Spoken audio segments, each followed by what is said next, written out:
kah itu? Oh, tanda-tandanya.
Thank you very much once again. I hope that all of you are having a great time.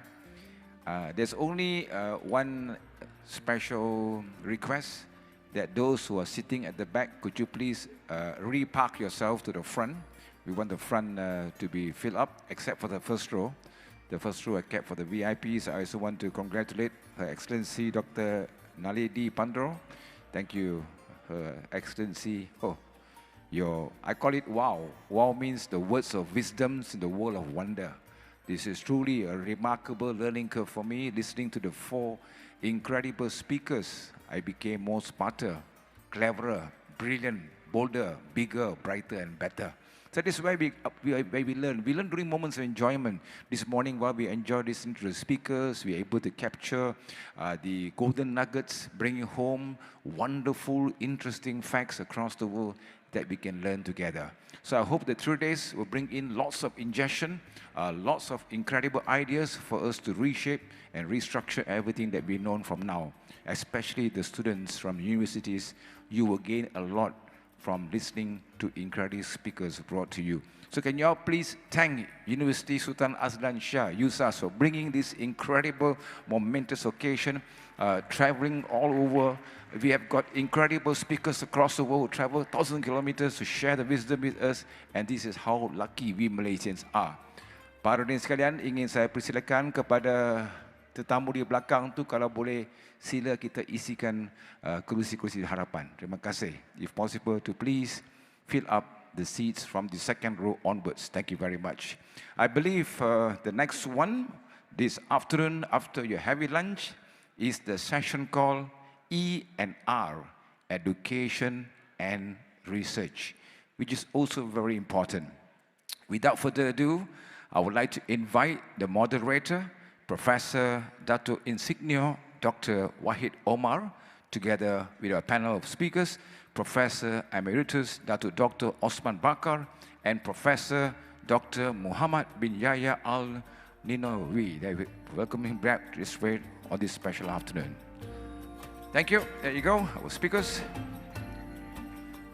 And as usual, I'll be given the honor to speak about the biodata of the moderator.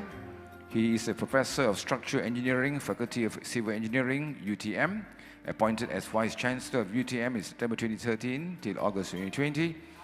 He has a PhD in structural engineering from University of Birmingham, master's degree in bridge engineering, and ladies and gentlemen, he's also honorary member of the ASEAN Federation of Engineering Organization. His expertise includes structural assessment, reinforced pre-stressed concrete, and ductile high strength. Wow, this is like who's who in Malaysian wood. Thank you very much, not Hollywood. Let's welcome Professor Dr. WAHID OMAR to take over the session. I think so. Bismillahirrahmanirrahim. Assalamualaikum warahmatullahi wabarakatuh, and good afternoon. Thank you, the MC for today. You read too long on my CV. And welcome back to our session this afternoon. I think, to all our distinguished speakers, guests, and participants, you will agree with me. This morning we had a great session. We listened to great messages from His Royal Highness Sultan Al-Nazrin, and also from our Prime Minister, and we also listened to the panel of speakers. So I don't think I will repeat their points, but I hope every one of us will try to relate what they have spoken about, and with the session that we will have this afternoon. And as mentioned by our MC just now, we have two great scholars who will share with us on the topic of education and research. And if we remember this morning, I think all the speakers this morning, they single out the importance of education, the importance of knowledge in bringing the change to our ummah, I mean to the global community and for the global humanity. So without, prolong my introduction, so first I would like to invite Professor Emeritus Datuk Dr. Osman BAKAR. I think many of us know him well. But anyway, I will read very brief about his background. He has a doctorate in Islamic philosophy from Temple University. Was trained as a mathematician. Again, you know, a background of a scientist at the University of London, where he obtained his his doctorate from of Islamic philosophy from Temple University, and his mathematical degree in University of London. And currently, he is the holder of Al-Ghazali Chair of Epistemology and Director of Sultan Omar Ali Saifuddin Center for Islamic Studies, Brunei, and now Malaysia Chair of Islam in Southeast Asia at Georgetown University. And Dr. Osman is an author and editor of 44 books and numerous articles on various aspects of Islamic thought and civilization. Some of his works have been translated into several languages, including Arabic, Persian, Turkish, Mandarin, and Japanese. And his most well-known books are on classification of knowledge in Islam and Tawhid and science. His latest work are on environmental wisdom for planet Earth, the Islamic heritage and Islam-Buddhism Eco Dialogue 2023. And he has been named among the 500 most influential Muslims in the world. So with that, Datuk, I would invite you to present your talk today. Thank you.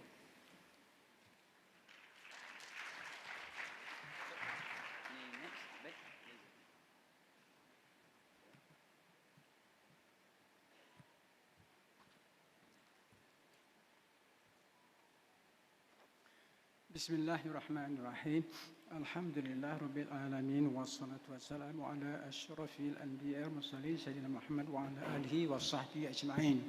Assalamu alaikum wa rahmatullahi wa barakatuh, and a very good afternoon. Respected moderator, Professor Wahid, fellow panelists, Professor Muhammad Yahya Al-NINOWY, distinguished guests, ladies and gentlemen. First of all, let me thank the organizers of this conference for inviting me to make a presentation, share some views with you regarding this very important topic, education and research. I think basically this morning's session, after listening to the speeches of the Vice Chancellor of USA's the Prime Minister's speech, and of course the keynote address of the Muhammad Sultan, I think basically we get the idea of what is uppermost in the mind of the organizers, and this is confirmed after reading the objectives of the conference. And certainly for me, since I'm required to speak at this session on education and research, it is a broad topic, but the secretariat of the conference has been very helpful in providing the speakers with basically talking points to focus our discussion. Only that the guidelines given a bit too long. I don't think I can take care, I can deal with all the talking points mentioned in a matter of half an hour. Well, actually earlier was only 20 minutes, but now upgraded to 30 minutes. So inshallah, I will anyway. I'll try to speak by taking into account these talking points.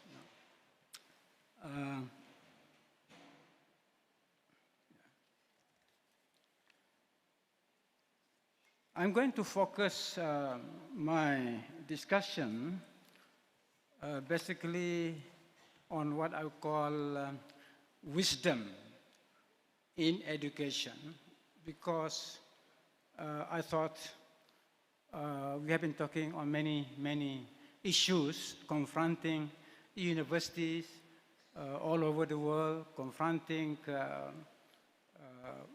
knowledge and so on. And rightly, I think the Secretariat wanted me to talk about Islamic philosophy of education. So I thought, it would be better for me really to come back to a fundamental issue, the fundamental issue that people have been talking around, not just among Muslims, but in the West. This morning, if I'm not mistaken, the Prime Minister refers to a quotation by not one person, but many authorities in the West, especially in the wake of the explosion of information. Remember what it said? Where is the wisdom? That is lost in knowledge. And where is the knowledge that is lost in information? So, as a result of the AI, artificial intelligence, students, academics are discussing the issue or raising the issue, what is really the difference between information, knowledge, and wisdom? So my presentation has to do with this. But let me begin with these words, these introductory words, which in a sense show the close nexus between research, between education and research. Education and research are interdependent. Enlightened and productive education breed innovative research, and innovative research enhances the quality of education. As the relationship between education and research advances, interdependence changes into intertwinement. The key word is enlightenment, tanwir, the best source of which is wisdom. So, in other words, we want to talk about enlightened education. Of course, also productive education. But what do we mean by enlightened education? Well, I would define it as education that would simply enlighten our students, enlighten our professors, enlighten society. Education, and the word enlightenment, of course, is related to the word light. Light, L-I-G-H-T, yeah? Nur, in Arabic. Yeah? So I don't think this is very much in the mind of our teachers, of our educators, this question of the kind of knowledge that will bring about enlightenment. And here, I mentioned that wisdom, hikmah, is the best source of that. What is hikmah? What is wisdom? Wisdom is a higher form of knowledge. Ordinary knowledge is light, but wisdom implies light of a higher order, a much brighter light, better quality light. And today, we all need light. We need more light because there are so many people that are bringing us into darkness. Okay, I'll go to the next one.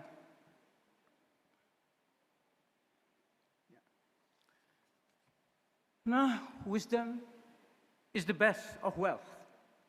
No other form of wealth can replace wisdom. Allah subhanahu wa ta'ala mentioned in the Quran, Surah Al-Baqarah, the chapter of the cow, verse 269. A'udhu billahi minash shaitanir rajim. يؤتي الحكمة من يشاء ومن يؤتى الحكمة فقد أوتي خيرا كثيرا. Allah gives wisdom, hikmah, to whom He wills. And whomever is given wisdom, he or she truly has received abundant good.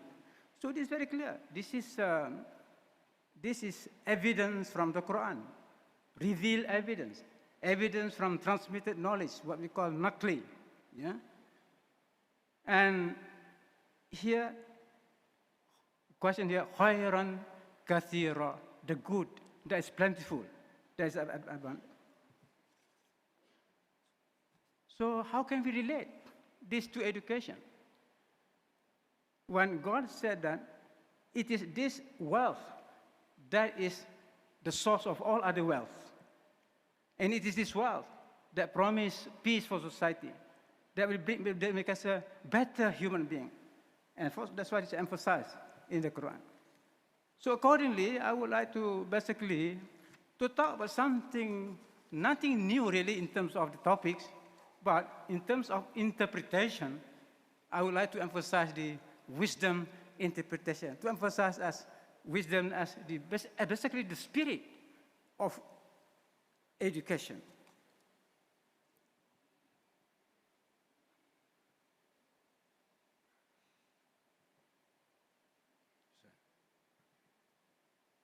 Oh, sorry.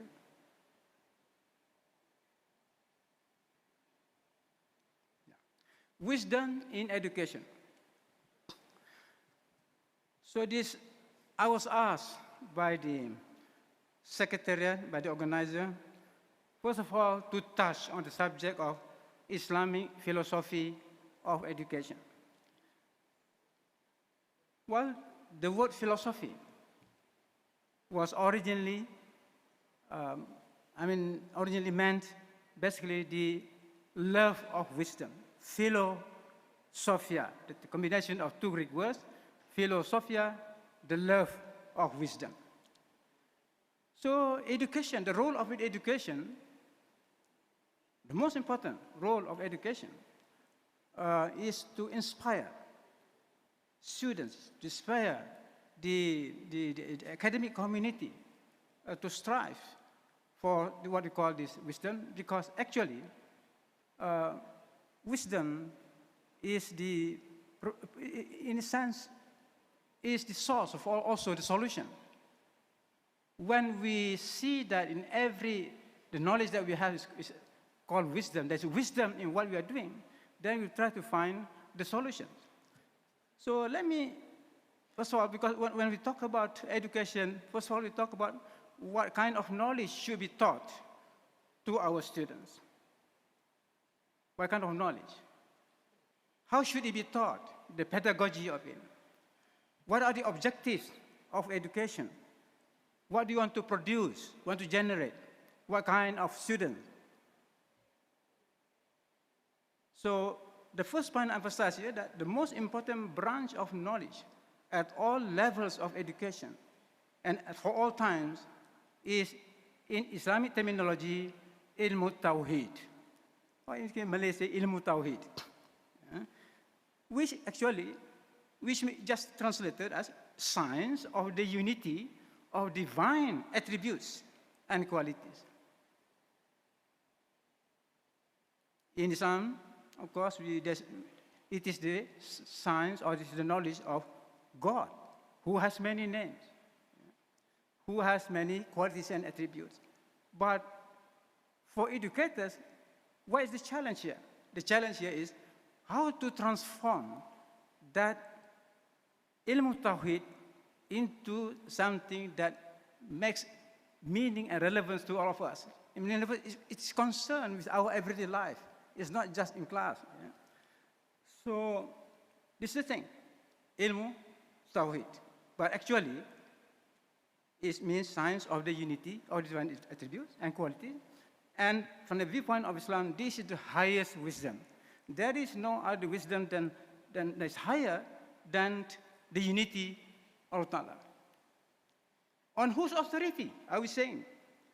First of all, it's on the authority of the Quran. The Quran emphasized that the mission of every prophet, of every messenger of God, is to teach unity of Allah. Simply, the formula, La ilaha illallah. That was the central mission of every prophet. So that should be the central mission of education. We should teach this, La ilaha illallah. But you tell me, well, Prof, in school we learn La ilaha illallah. Yeah? So what's new that I'm saying? Well, I will reply back, yes, you learn, you teach something, the meaning of La ilaha illallah, but the meaning of La ilaha illallah is like an ocean, an infinite ocean. You touch a little, you only taught a little bit. So many other things about that statement we don't teach. So which means that we should go back. We should go back to our syllabus about religious education, for example. What do we teach when we teach La ilaha illallah? Because that is the principle of all unity. It is the source of all other principles in all the branches of knowledge. That is the challenge. And of course, they say it is also on the authority of the Sunnah. The Prophet ﷺ said that wisdom, hikmah, is the lost property of a mu'min, of a believer. Ordinary knowledge that is ordinary, the ordinary knowledge, the hadith refers to, that is the lost property of a Muslim. Where we need to ask, what is the significance between these two? One is the hikmah, the lost property of a mu'min, and ordinary knowledge as the lost property of a Muslim. We just reflect on that. It's profound, the difference. But does not emphasize here that, in a sense, about be Muslim and believer, because wisdom is universal. Hikmah is universal. Knowledge also is universal. So if those hadiths refer to something mu'min and Muslim, then we should understand that what the Prophet ﷺ meant is that it should be understood in the universal sense. That is the point I would like to say here. So the challenge for education is how to universalize ilmu tawhid and present its content in contemporary language. So I wrote this before basically listening to the speeches this morning. So in other words, because I understood from the guidelines given to me that now we talk about Muslims, but we want to relate that to the global humanity. In other words, to tell the world that when we say ilmu tawhid, we don't mean that it's only beneficial to Muslims, it's only relevant to Muslims, but it is to all humanity.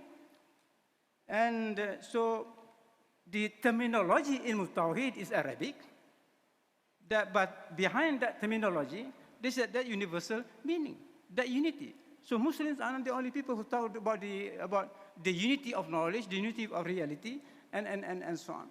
So therefore, for Muslim educationists means that we have to relate ourselves to people in other parts of the world, in other cultures and civilization, who also interested in talking about the kind of knowledge at the wisdom level. There are many others in the West who are also worried that our understanding of knowledge is becoming more reductionistic. All right? So, and then I have this in mind, this phrase, yin-yang. Yin-yang is from the Chinese. So in the West, they got excited about Chinese philosophy, and then they learn about this yin-yang. So the yin-yang becomes a kind of expression that is not limited to the Chinese. Yeah, I was hoping that Professor YAHYA, then the word tawhid will enter into the vocabulary of the humanity, because this tawhid is about unity, the kind of not only, of course, not the only, but certainly referring to unity that Albert Einstein talk about. Albert Einstein was motivated was inspired by the concept of unity. But he talks about, of course, cosmic unity, not the entire the reality. But unity exists at various levels. So we can talk about, even now, the Malaysian government, the present government talks about, this is a unity government, so do it unity. So what's the meaning of that unity? That unity can be at the political level, can be at the cosmic level, scientific level, and so on. Unity is a reality that exists at all levels. Okay. Now, the theoretical part, ilmu tawhid, I'm just saying here something which we all know, which we learn in school. The theoretical part of ilmu tawhid is the 6 articles of faith, arkanul iman. Again, another educational challenge is to universalize and contemporize this.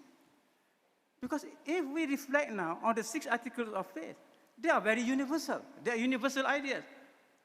Belief in God, belief in angels. We are not the only one who believe in angels, all right? Belief in revelation, belief in the revealed book, scriptures, belief in the last day, belief in this divine measure of things, qada and qadar. They are universal ideas.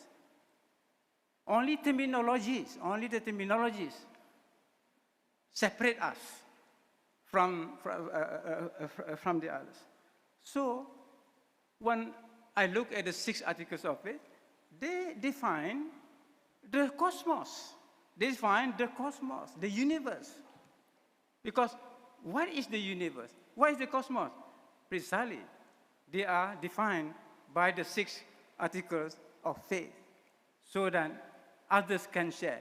If Muslims can provide good explanation, in other words, good formulation of this idea, they will be acceptable to the whole of humanity.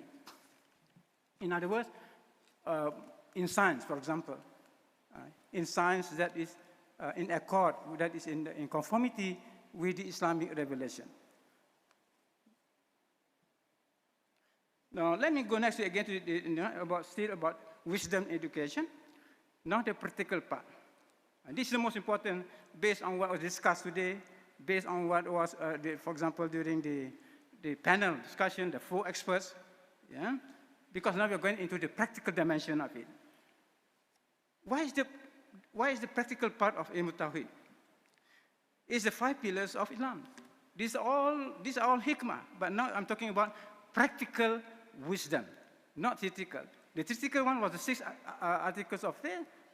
Those are the theoretical wisdom, which provides the background for us to talk about actions in society, what they want to do in society. Now, if Muslims reflect deeply into the meaning of each of the 5 pillars of Islam, we will not be in a situation that we are now. All the problems that were raised, the concern of us, we will be able to solve many of the problems. Just imagine. Let's say the first part. All right? So here I say the practical part of ilmu tawhid is the 5 pillars of Islam. The arkan Islam. Islam, here of course is Islam specifically for the Muslim Ummah, and yet with a universal message. The 5 pillars of Islam that we learn in school, at all levels, this has a universal message. The prayer, the message of the message of the witness, the witnessing of the unity of God and the apostleship, the Muhammadan apostleship, or the apostleship of Muhammad, right? Then the prayer, the zakat, the fasting, the zakat, the hajj, all these have universal messages. But quite often we only teach the particular messages meant just for the Muslims. So I'm calling upon all of us here. So in looking back at this curriculum on about the 5 pillars of Islam, let's try to understand what is the inner universal meaning implicit in these 5 pillars of Islam. Now, the central role of education in Islam, why is that? I would say it is the inculcation of Tawhidic values in the heart and in the intellect. In the heart, qalb, and the intellect, aql. That is the central role of education. And the Tawhidic values, what are they? The Tawhidic values, of course, relate to the divine qualities, the divine names and qualities. Now, what are the fundamental objectives of education? From the perspective of wisdom, what are the fundamental objectives? Well, I would say to produce witnesses of divine unity and witnesses of Muhammadan apostleship. To be witness, how to train ourselves to be witness. This is very, very important issue. We know only about witness if you are called to the court, because we are to be witnesses in courts, something in the same that. Now, but how to be a witness as implied by the first pillar of, what's the first pillar? Ashhadu an la ilaha illallah. What does that mean? That is to be witness of the unity of God. Ashhadu anna Muhammadan Rasulullah. Yeah? Is that to be witness of the Prophet? Some Muslims say the first pillar of Islam is the easiest of the 5, because you just need to say it. That's all. On the contrary, the first pillar of Islam is the greatest, is the most difficult pillar to implement. Why?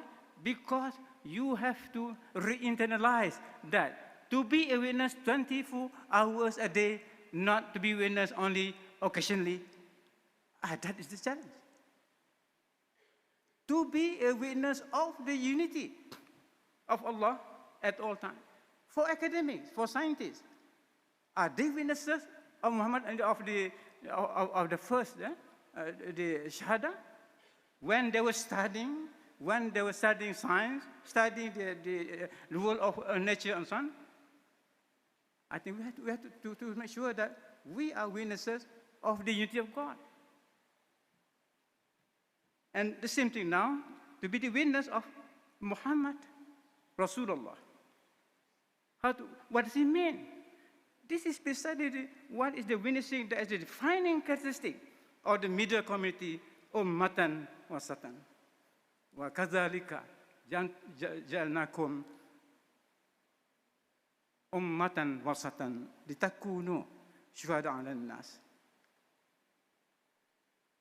That is clear. In other words, we have been made the middle people, the wasatiyah people, in order to be witnesses. Witnesses.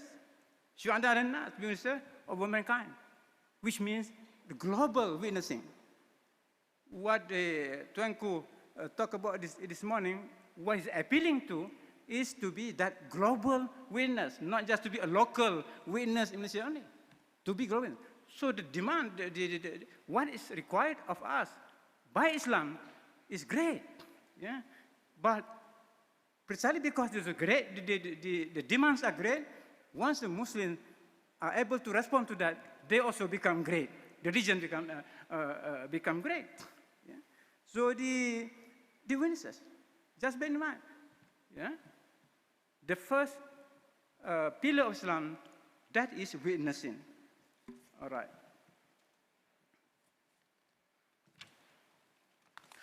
Now, I'll go next to the question still about wisdom education. What are the consequences of ilmu tawhid for education and research? First, I would argue that ilmu tawhid is the epistemological framework within which all the branches of knowledge, the arts and the sciences, could be united. This framework has a universal appeal. For so long already, we have been separated. In other words, what was known in the West as the crisis of the two cultures. The two cultures. C.P. Snow talks in his book about this, the two cultures. Well, the West was experiencing that. But we know in our history that was not the case. Yeah? Precisely because of Tawheed. Tawheed was the principle that unites all the sciences. The arts, the sciences, the humanities, they are all branches of the same tree of knowledge. The trunk of that tree is Tawheed. Tawheed is not a branch of knowledge, actually. It's not a branch of knowledge, rather, it is a trunk. From that trunk, all branches of the tree come out, emerge from them. So I'm happy, of course, that now 3 years ago or so, maybe Professor Tan Sri Azlan, I think our academic science, ASM, now bringing in non-scientists to be members. Yeah? ASM used to be only scientists, engineers, medical scientists can be fellows of that organization. But now they accept lawyers, PhD in law, and professor in law, Islamic studies even. Now, it's a good sign that we are beginning to realize that the knowledge is one, united. There's no, there's no contradiction in principle between the humanities, the arts, and the sciences, as was the case in Islamic civilization. If you study the history of Islamic civilization, you can even have individual scholars who were both scientists, in a sense, also scholars of Islam, scholars of, they were even artists, just like Al-Farabi. He wrote works on logic, on medicine. He was a musician. He wrote works on music. So that was the unity that was reflected in the individuals of Muslim scholars. Now, as the ilm tawhid is also the common foundation of Naqli and Aqli sciences. We have that dichotomy, that even tension and conflict between the Naqli sciences and the Aqli sciences, the rational sciences and the transmitted sciences. But those who understand this tawhid will know that it is this ilm tawhid that unites the Naqli and Aqli sciences. So, therefore, this has many positive implications for the contemporary Muslim mind. And the ilm tawhid is the generator of new knowledge. So there's something dynamic about ilm tawhid. It is not something that we try to remember. No, I mean, it is positive, it is dynamic, it is creative. Ilm tawhid is creative. It generates new knowledge, provided that we understand really what ilm tawhid means. And it is also the motivating factor of research. Ilm tawhid has been a motivating factor of research in the past, and even in the modern world, as I said, I mentioned about Albert Einstein. Now, discoveries by Albert Einstein about the new physics is based on the concept of unity of the cosmos, which is an application of ilm tawhid to the domain of physics. And then ilm tawhid is the main shepherd of knowledge culture. What we need today is really an exemplary knowledge culture in which this idea of unity could be displayed.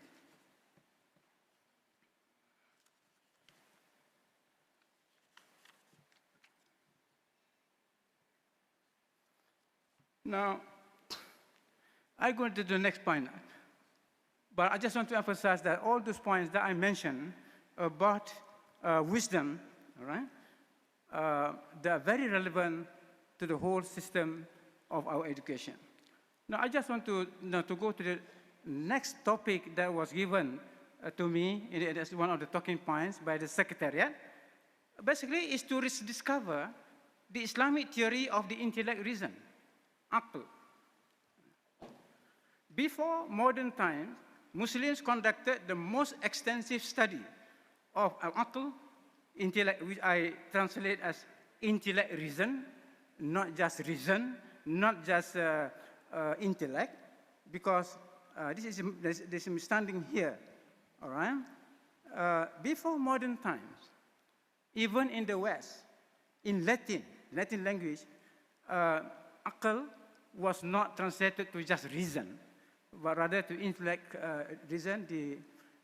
It was the intellectus, the intellect, and the other one is the ratio, which is reason.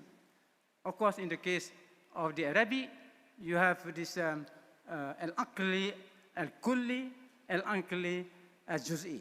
Yeah? To emphasize the two different parts of the aql with two different functions.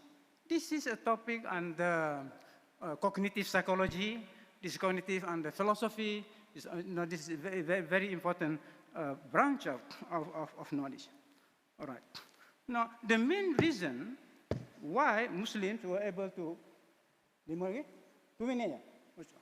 Okay, the main reason for the Muslim achievement in this area of study has to do with the nature of Islam as a religion.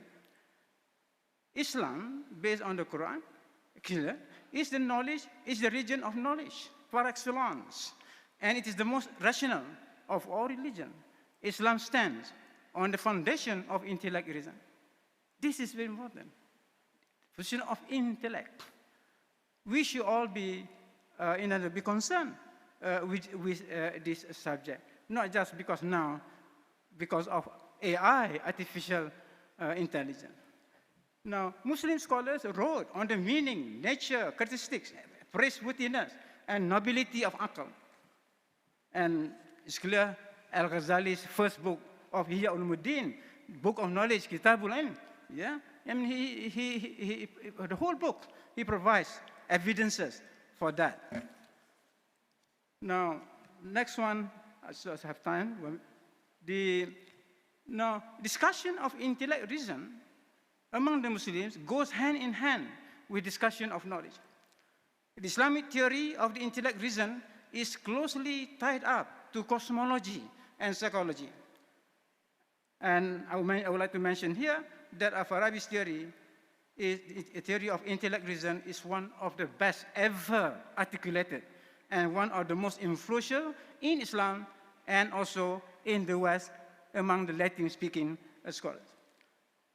And this theory has a lasting importance to educational psychology, neuroscience, cosmology, medicine, and artificial intelligence. We should pay a revisit to the subject. And then, of course, the prophetic intellect, the theory also talks about the prophetic intellect, the intellect of the perfect man, al-insan kamil, the most perfect creaturely intelligence that can ever come into existence. This AI cannot imitate this. The AI cannot produce an intelligence that is better than this prophetic intellect.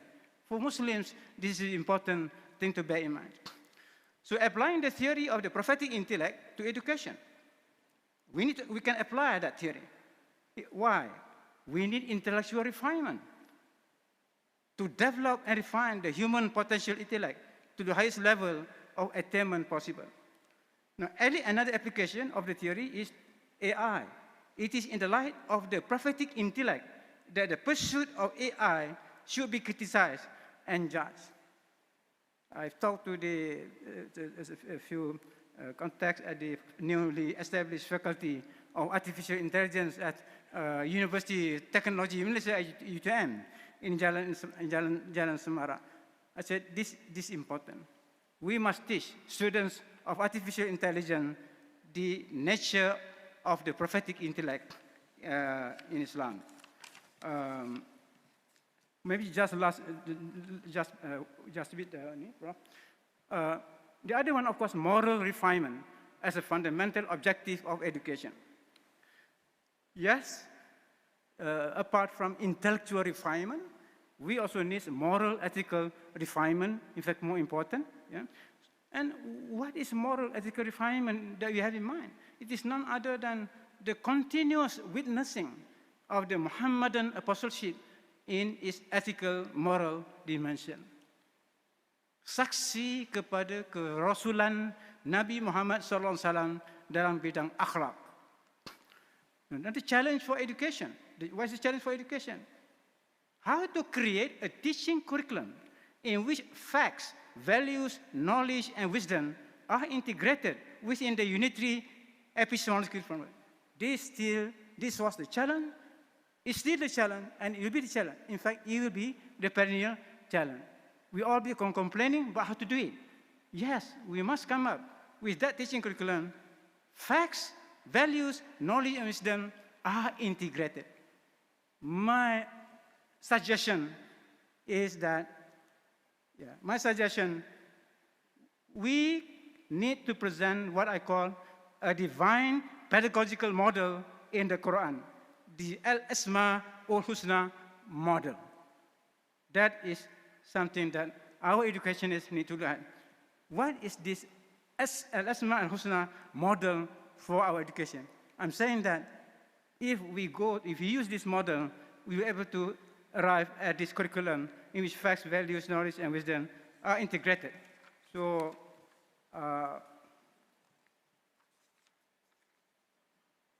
I just last page.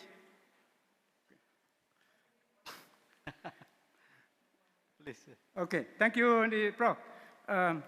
Therefore, this is the last point required by the Secretariat.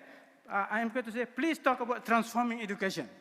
So I said, transforming education, the reconstruction of religious thought in Islam. How can we reconstruct religious thought in Islam in the field of education? Well, these are 4 points I just mentioned here. There's no need for me to clarify. Revivification of ilmu tawhid, science of divinity in the contemporary context. Theological foundation of, to explain, in other words, to explain the principle of Al-Asma al-Husna, the beautiful names of Allah, and then explain the God self-disclosure principle. In other words, God reveals himself in the cosmos, in human society. Then the idea of the cosmic Quran, for science students especially, the Al-Quran al-Takwini. We have the Quran that was revealed to the Prophet, but the universe is another, the counterpart of that Quran. So thank you very much. Assalamu alaikum wa rahmatullahi wa barakatuh. Salam. Thank you, Dato' Osman. I'm very sorry to cut your speech because we have to keep within our time. So thank you so much of your presentation. And we will keep our discussion after we finish with the second speaker. So let me introduce you our second speaker, Professor Dr. Muhammad bin Yahya Al-NINOWY. Professor Al-NINOWY is now the board of director USAS. He's a Syrian-born Islamic scholar who also holds a bachelor degree in microbiology from the University of Illinois and Doctor of Medicine. He has authored many books in the science of Tawhid, Hadith, and Usul, some of which are being translated into English. Professor Al-NINOWY is the founder and director of Madina Institute, an Islamic seminary in Atlanta, Georgia, with campuses in South Africa, United Kingdom, and Norway, also Sudan and Malaysia. He has been a pioneer working on grassroots levels to bring back unconditional compassion and love as the central themes of religion, and has been the forerunner promoting non-violence among all people and religions worldwide. So with that, let me invite Professor Al-NINOWY to share your thoughts on this education and research, please. Please keep time, Professor.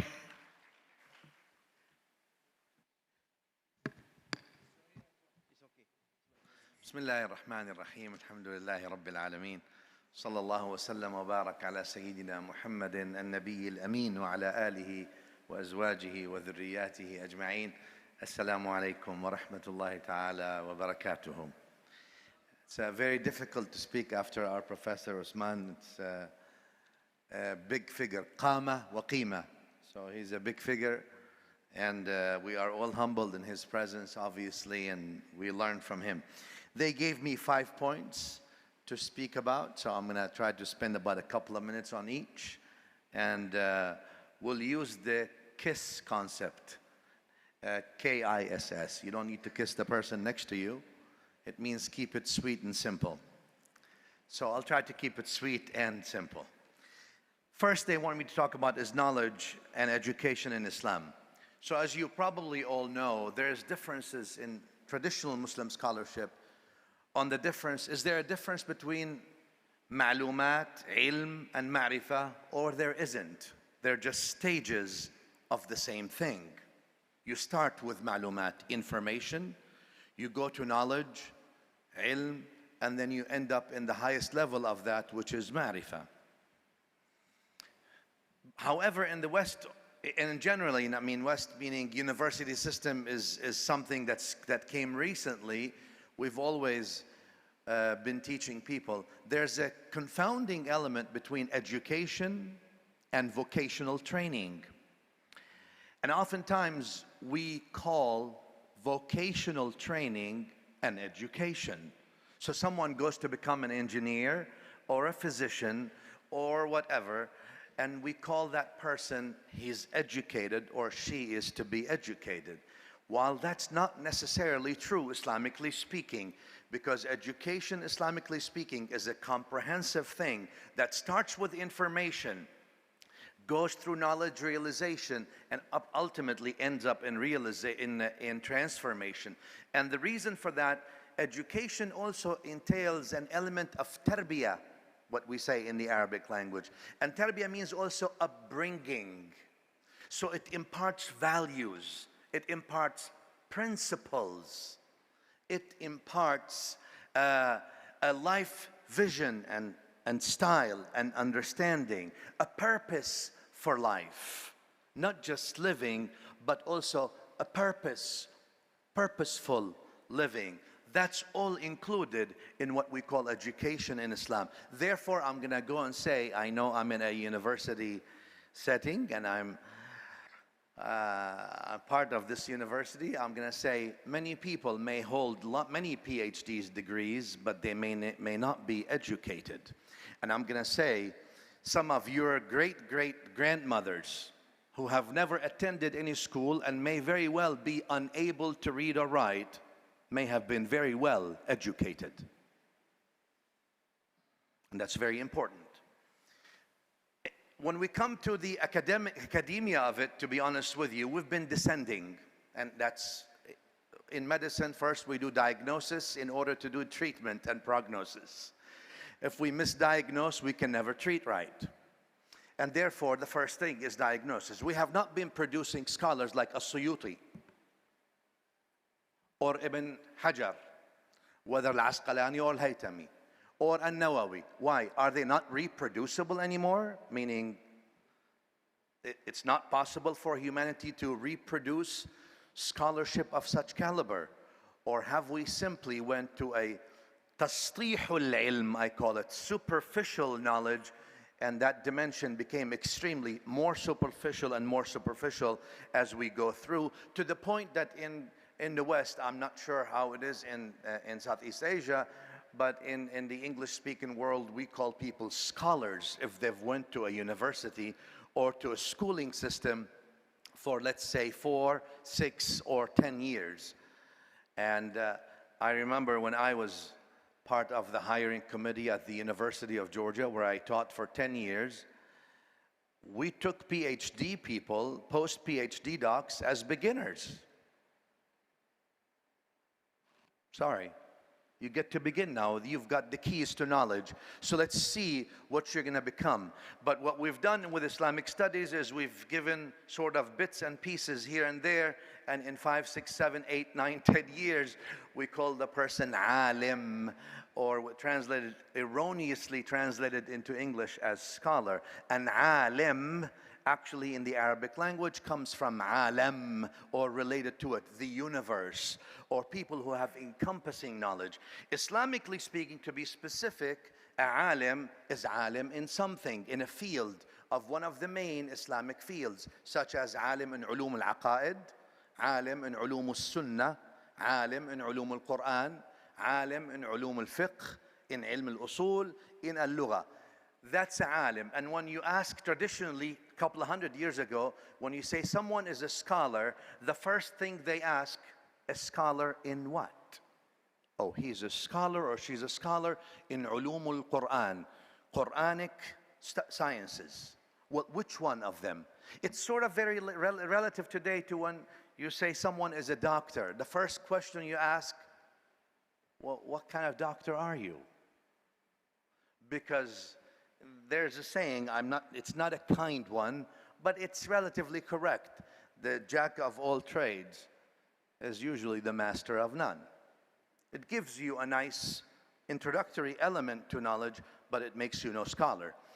So I think we've gone substandard, and it's important for our universities, traditionally and academically speaking, the Western academic frame and the traditional frame, to start producing scholarship in the fields. We need people who are fuqaha, jurists, to be produced from these programs.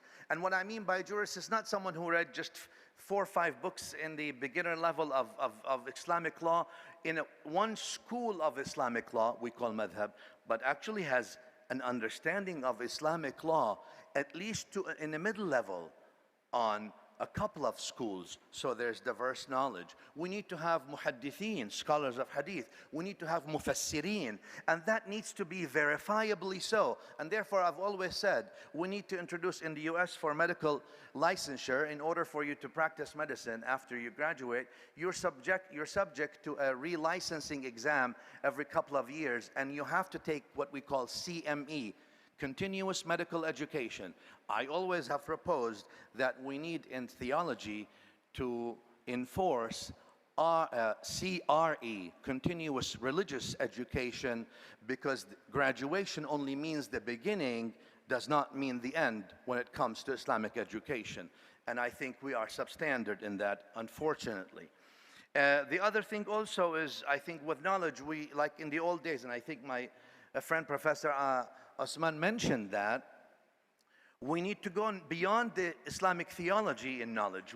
Those students need to know sciences, and they need to know social sciences as well. Not necessarily on a scholarly level, but they need to understand them so that we can also produce a more harmonious generation of students. The second point is religious duty, serving God through serving society, through education. All right. So I take this point from what Allah Azza wa Jalla said in the Quran, "Sta'marakum fiha." He asked you to positively contribute to earth. That's what the Quran says. The Creator asked you to positively contribute to this earth. That means very simple. When you leave this earth, when you depart, you should have made a difference that it's now better than when you came in. Because when you exit this life, is as your life, what you've transformed about yourself or others is equal to when you came in. You've cheated yourself out of your whole life. Let alone if when you leave, you've left it worse than when you came in. And therefore, inaction is not an option. And the Prophet ﷺ puts that in a very nice hadith that all of you know, especially here in Malaysia. Smiling, because many of you smile, alhamdulillah, and that's a great sunnah that you keep. I see that a lot in Malaysia. Makes me happy. We need to form the new smiling committee now. All right. Well, it's interesting. They say children, like babies, smile 300 to 400 times a day. Adults, 20. So smile. It's sunnah. All right. The Prophet ﷺ says, Bismillah, al-Hadith Hasan, وَتَبَسُّمُكَ فِي وَجْهِ أَخِيكَ صَدَقَةً. And your mere smile is an act of charity. Now, some people may think this is just a prophetic instruction to actually smile. It is, but not only. It is actually a prophetic instruction to tell you, you have no option but to positively contribute. If you can't contribute financially, you can't contribute academically, you can't contribute with your efforts, then the least you can do is smile. And that's very important. And I think then when we talk about the religious duty, contributing to earth, all right, we need to contribute. Oftentimes we've been consumers. Lately we have been consumers, not just consumers of product like iPhones and iPads and whatever it is. We are intellectual consumers, philosophical consumers. We are scientific consumers. A lot of things that we call sciences today are ethnocentric. Psychology, psychiatry is one of them, for example. You go to Sigmund Freud, and whatever he says, that becomes the rule. Social sciences are also ethnocentric. And unfortunately today, social media and things are all based on these things. And that's why you see a great shift in people, because it severed people from ordinary and traditional sources of knowledge and connected them to their own. But we need to contribute. And how can we contribute? On 3 levels that we've been hammering. First, that society is facing challenges with. The first is the concept of community or ummah. And you all know that in Islam we don't view ummah as only Muslims. We have the ummah of ijaba and the ummah of da'wah. Ummah of ijaba are those humans who've accepted Islam. Ummah of da'wah are those humans who are yet to accept Islam. We still call them the prophetic ummah, but they're the ummah of da'wah, not the ummah of ijaba. And the job of the ummah of ijaba is to work with the ummah of da'wah, because the Prophet ﷺ is the final prophet to all anyway, and he's their prophet, whether people recognize him as such or not. So what is our duty in the faces of challenges today? 3 things at least that are under attack today, or assault, let me say. First, the concept of ummah or community. It's under assault, meaning we are not identifying with the suffering, with each other's suffering. We're not identifying with each other enough. And I've always said, and I will reiterate here, if we fail to identify with our fellow human beings' sufferings, we as Muslims, if we fail to identify with our fellow creatures, I'm not going to even say human beings, I'm going to go to animals, I'm going to go to earth, I'm going to go to water, to plants, to air. If we fail to identify with the suffering of our fellow creation, then we haven't only betrayed our faith, but we've also lost the test of our time and the whole purpose for our existence. That's very important, in my view, when it comes to our religious contribution and duty. Now, the third point I want me to speak about real quick, I've got a minute and 40 seconds left. From madrasa to university, transformation of education. I think we need to look at revised education, traditionally and academically speaking. I think it needs to become lean educating process that incorporates akhlaq, values, because what's the point that you memorize and you haven't been transformed? What knowledge was never really defined as the ability to regurgitate information. That's not knowledge. A computer does a better job. A memory stick does a better job. The idea is that you are carrier of those, of the values and the principles that knowledge impart. And if we fail to do so, we're going to have generations of monsters who actually are able to regurgitate information, but there's absolutely no values, empty entirely. And that's going to be a problem for them. They've lost the whole purpose of their existence. And for others, they won't be able to contribute because they don't have much to contribute. The last 2 points real quick. The road for balanced approach to education in Islam. I've always been saying that Al-Quran Al-Kareem put that standard. Bismillah in Surah Al-Rahman. Bismillah ar-Rahman ar-Rahim. Ar-Rahman allama al-Quran خلق الإنسان علمه البيان. That sequence is not coincidental nor circumstantial. In order for us to benefit from علم القرآن, we need to understand Ar-Rahman.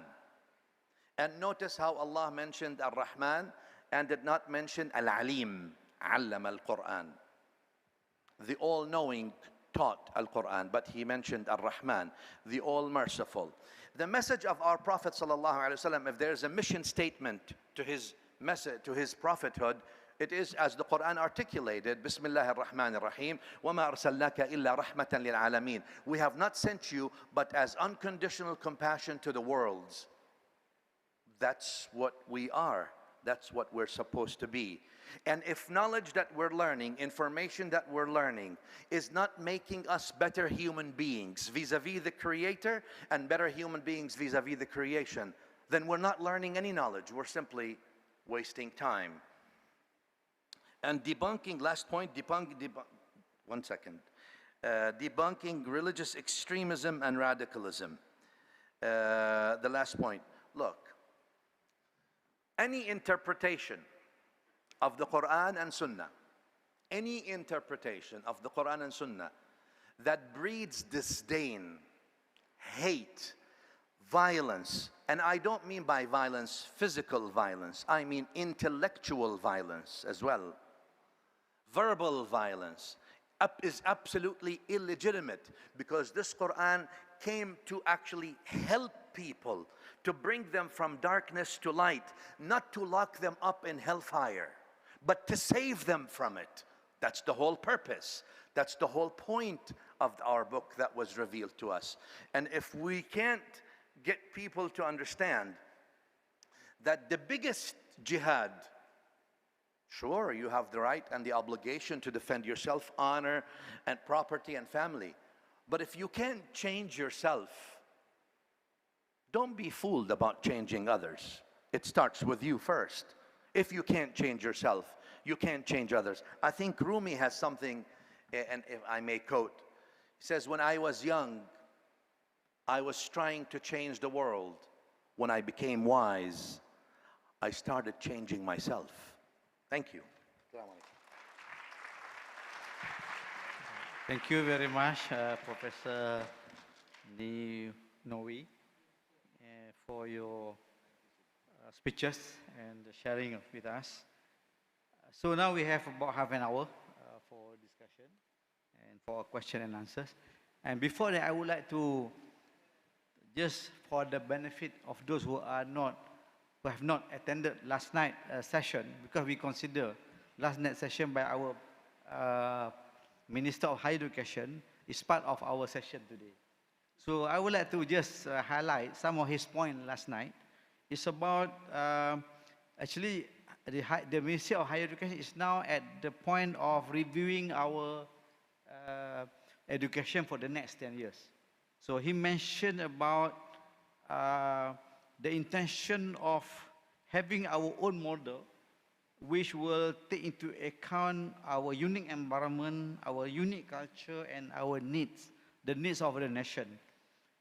And balance in developing mind and character, which here I like to quote by Aristotle, which I think in parallel with the message that our speaker shared just now, which Aristotle said, educating the mind without educating the heart is not an education. So basically, we agree on that. So probably with that, I hope we can discuss. And I will take, again, another message from our speaker this morning, what's to be done. Because Professor Osman emphasized on the philosophy of education, which to me, nothing contradicting in our practices and our, intention for the education. And Professor NINOWY,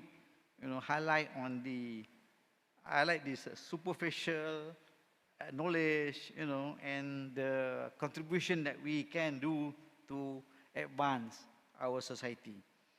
So with that, I would like to open the floor to any question to the speakers, and also probably to have your own ideas about the topic we discussed today on research and education. So let us begin now. We have about half an hour.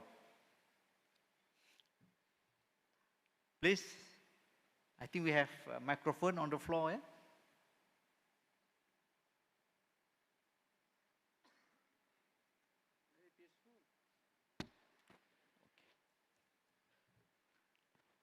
Please.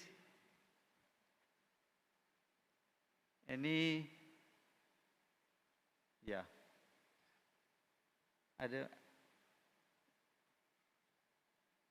any microphone on the floor?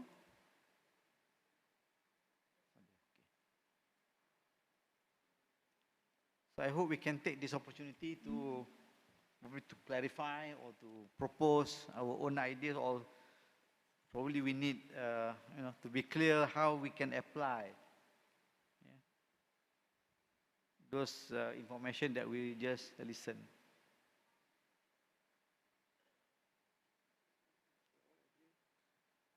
Anyone?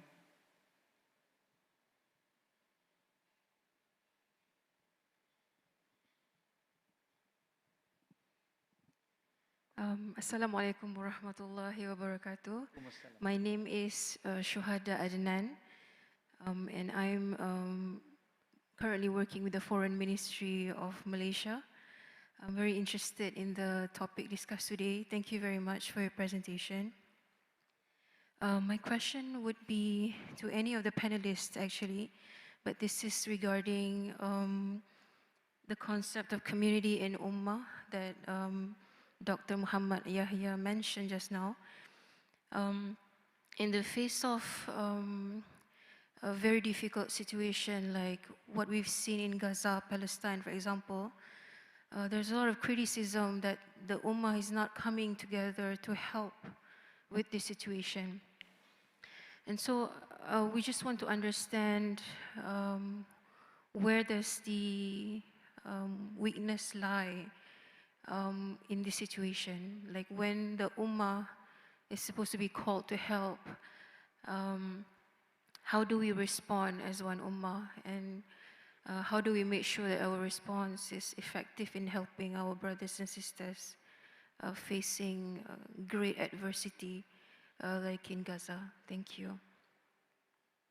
Yes. Bismillah.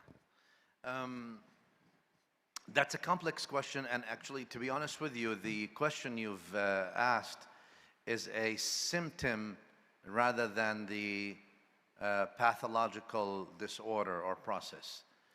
It's a symptom that we're not identifying with people, or we stand helpless.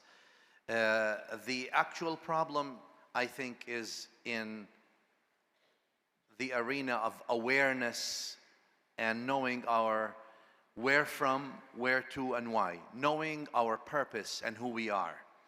And I think that's the crisis we have. It's sort of, I don't want to say identity, but I want to say orientation crisis. There's a lack of direction or multiple confusing direction. What added to that is obviously just about 10, 20 years ago, the sources of information were limited, meaning you had the mosque, let's say, religious authorities, you had government, media, newspaper, maybe you had opposition also, media. This was the source of knowledge or source of information in addition to, let's say, books and researches. Today, family was a source of knowledge. Community was a source of knowledge. Today, all that has been severed. The source of knowledge for young people is no longer religious institutions or mosques. It's no longer necessarily standard media outlets, and it's not necessarily the family. The source of knowledge is social media. And social media is no longer able to anticipate change in an individual. In fact, AI today manufactures that change in that individual, changes the individual. And therefore, the problem is really a battle on awareness and source of information primarily. If we find ourselves, then we can find our purpose. And there's a weak hadith to that, and I'll end with this. This weak hadith is narrated from 4 different routes that the Prophet ﷺ allegedly said, "Man arafa nafsah, faqad arafa rabbah." Those who know themselves, they will know their Lord. But since they don't know themselves, their source of information is distorted. They're made someone they're not really. And therefore, their objective is entirely distorted. and their character will also be distorted. Thank you, Professor Osman. I'd just like to add to what Professor AL-NINOWY has mentioned, but I would like to really go to what I discussed in my presentation. There is the witness of the Muhammadan apostleship. In other words, what is the significance of the Ummah? So basically, I think in the long run, also especially, we have to understand better the meaning of the word Ummah, and certainly the Muhammadan Ummah. And the Prophet often speaks of his Ummah. On various occasions, he talks about Ummati, Ummati, Ummati, my Ummah. I think if we realize that the personality, the akhlaq of the Prophet, his prophetic qualities are going to be, or his sunnah, are going to be followed, are going to be implemented by the Ummah as a whole, I think they will begin to appreciate the sense of responsibility that we have. I want to take it, in other words, the Prophet is the last of the prophets sent by Allah subhanahu wa ta'ala. What is the meaning of that for us who live at the moment? If we realize that there is no more prophet after Prophet Musa, there's no more religion after religion of Islam, there's no Quran, this is the last. If we reflect on that idea, then we begin to feel, you know, it falls on our shoulders. It falls on our shoulders how to represent, how to safeguard, how to exemplify the Islam that was given to the Prophet Muhammad Sallam and his prophethood, his qualities. This morning, Tuanku Sultan quoted that hadith that the Ummah is like a body. It's one body. If any part of it feels the pain, then the whole body will feel the pain. So here, what does it mean? The question of oneness, the unity. To me, that is in other words, that is the application of the unity of God, of Allah subhanahu wa ta'ala, to the humanity. Yes, there are non-Muslims, but then the Ummah has a greater responsibility than any other community in symbolizing that humanity. I just want to add that aspect. In other words, the responsibility that is laid on our shoulders, being the followers of the last religion of Allah subhanahu wa ta'ala. Thank you, Professor. So any more from the floor?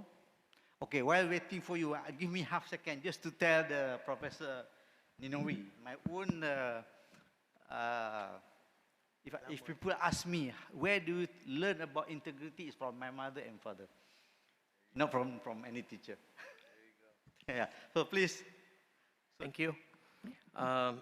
Thank you, Prof. Datuk, moderator, and Assalamualaikum to both panelists. So I have 2 questions that I hope can serve as a starting point for a deeper discussion, especially as we've been talking about the integration of artificial intelligence, AI in education, especially within the context of Muslim communities and broader implications for humanity as we have embarked into a digitalization world and everything or aspect of our life is being digitalized.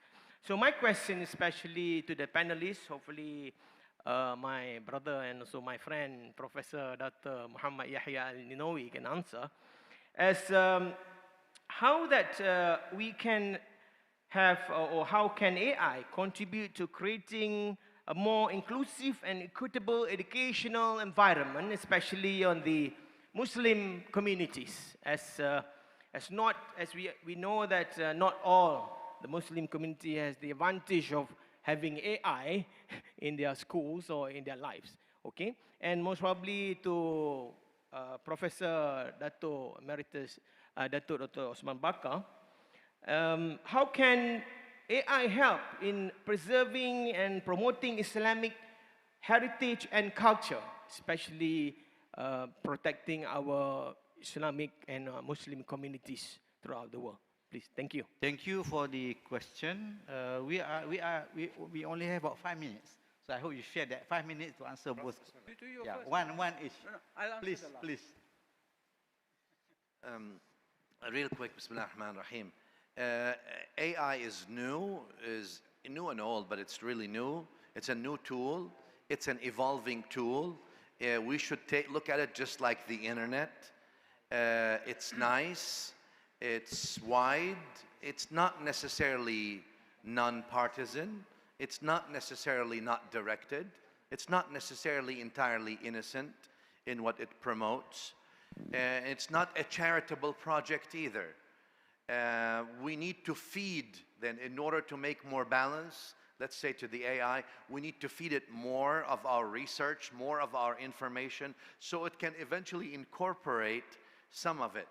But it's sort of, if you don't really struggle for lunch, no one is gonna give you free lunch. So I think we need to use it, but we need to be conscious that it's not a project, a charitable project for just the well-being of humanity with no monetary, political, or social agendas. I believe all these things may be possibly there, but again, I think that's our individual quest to look for. Professor, please. Yes, to that question, my answer would just be AI can't do anything that we want them to do. In other words, of course, the level of the effectiveness, or we simply say the level of intelligence that we have at the moment, that can be put to all kinds of purposes. It's to us. So it means, this is very important. It shows that AI is merely an instrument to be used by us. What purpose? That depends precisely on our own civilizational consciousness. To me, there are many good things we can do. Let's say in the field of education. All right? We want to teach about a compulsory course on Islamic civilization in universities. The new way, by using the AI. There are so many things available, materials that are available about history, about culture, about the archaeology, about museums and so on, now on the internet. So it makes it easier in other words, for a lecturer in the Islamic civilization, to come up with a very, very interesting teaching program, because the materials are there. It's just to organize. So in other words, internet has provided us with abundant wealth of information. It is up to us, depends on our wisdom, to select which is the best in order for the benefit of the community. Thank you. Thank you, Professor Emeritus Dr. Osman, and also thank you, Professor NINOWY, for sharing with us your thoughts and also for the contribution for the floor. So we will end our session here. So from me, to end this session, I would just share one verse from the Quran. Indeed, Allah will not change the condition of people until they change what is in themselves. So probably that is the conclusion of our session today. Thank you very much, and join me to show our appreciation to both our speakers. Thank you very much. So with that. Thank you very much once again. A big hand, ladies and gentlemen. Indeed, very interesting. Thank you, Professor Dato Insignio Dr. Wahid Omar as the moderator, and our two esteemed speakers. You may now return back to your respective seats. Thank you very much, Professor Emeritus Datuk Dr. Osman Bakar and also Professor Dr. Muhammad bin Yahya Al-NINOWY for sharing your wisdom, your insights, and also how we're able together bring to you some very incredible positiveness through Islamic thoughts and civilization. Thank you once again, gentlemen. Let me just remind you, ladies and gentlemen, the next session will be on global politics. This is going to be very important, looking at the direction, the focus, the conflicts, and also how we're able to partake in the direction. Over here, let me just assure that these are all international, esteemed, experienced speakers. When they are speaking, try to think of what question you're going to ask, because we want an incredible discussion later on where you're able to ask questions. Remember, today, the answers are given free. In future, you might have to pay for it. So just ask the questions if you want to. Don't feel shy. Ladies and gentlemen, with that, may I invite our next moderator. She is Associate Professor Dr. Maisara Ahmad, appointed as the CEO of Institute Darul Ridwan. Let's welcome her together with the panel of experienced speakers, His Excellency ZAINUL Abidin Rashid, former Senior Minister of State, Republic of Singapore, Professor FAWAZ A. GERGES, Founding Director of Middle East Center, London School of Economics. Again, Her Excellency Dr. NALEDI PANDOR. She is the 12th Minister of International Relations and Cooperation from the Republic of South Africa, and Dr. H.A. HELLYER, Royal United Services Institute for Defense and Security Services from UK, and also International Peace USA. Let's welcome the moderator and our 4 esteemed speakers, please.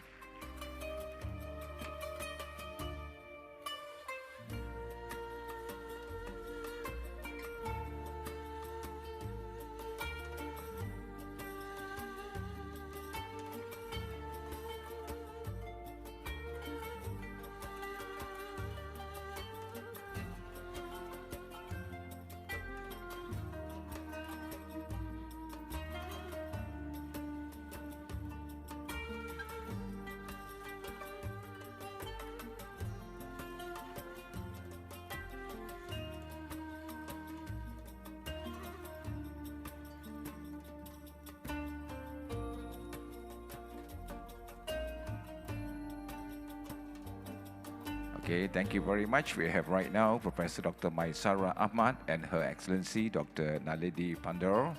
Thank you. Take your time.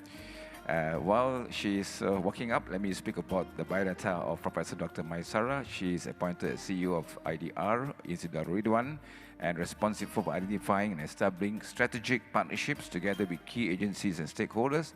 Her primary mission is to rejuvenate and realign the institution to its original founding purpose. She has also recently teamed up closely with the Mayor of Ipoh in developing Ipoh as the first donut city in Asian region. Dr. Maisara Ahmad holds a double major in management and marketing from All-In Business School in Washington University. She holds an MBA from Ohio University, Athens, and a PhD in marketing from a graduate school in management, Universiti Putra Malaysia. Ladies and gentlemen, I'd like to now pass the floor over to Associate Professor Dr. Maisara Ahmad. Thank you very much, my dear Master of Ceremony. Okay. We have all the panelists with us right now. Alhamdulillah. Oh, just one more. Yeah. Waalaikumsalam warahmatullahi wabarakatuh.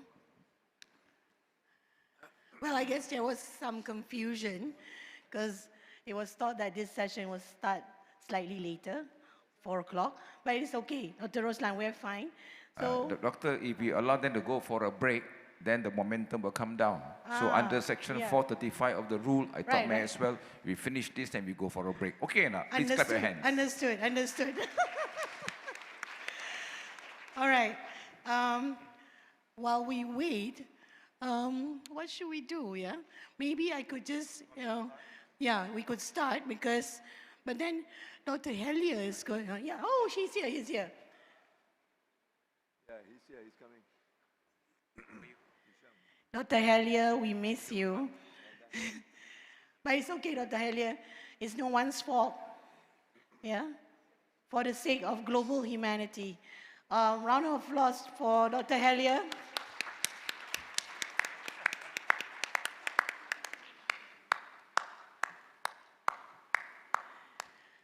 right? Okay. We did have a discussion yesterday that we had the 4 o'clock session. So 4 o'clock session, you know, usually it's called the graveyard session. So try not to doze off because we have celebrities with us right now, 4 renowned speakers with us.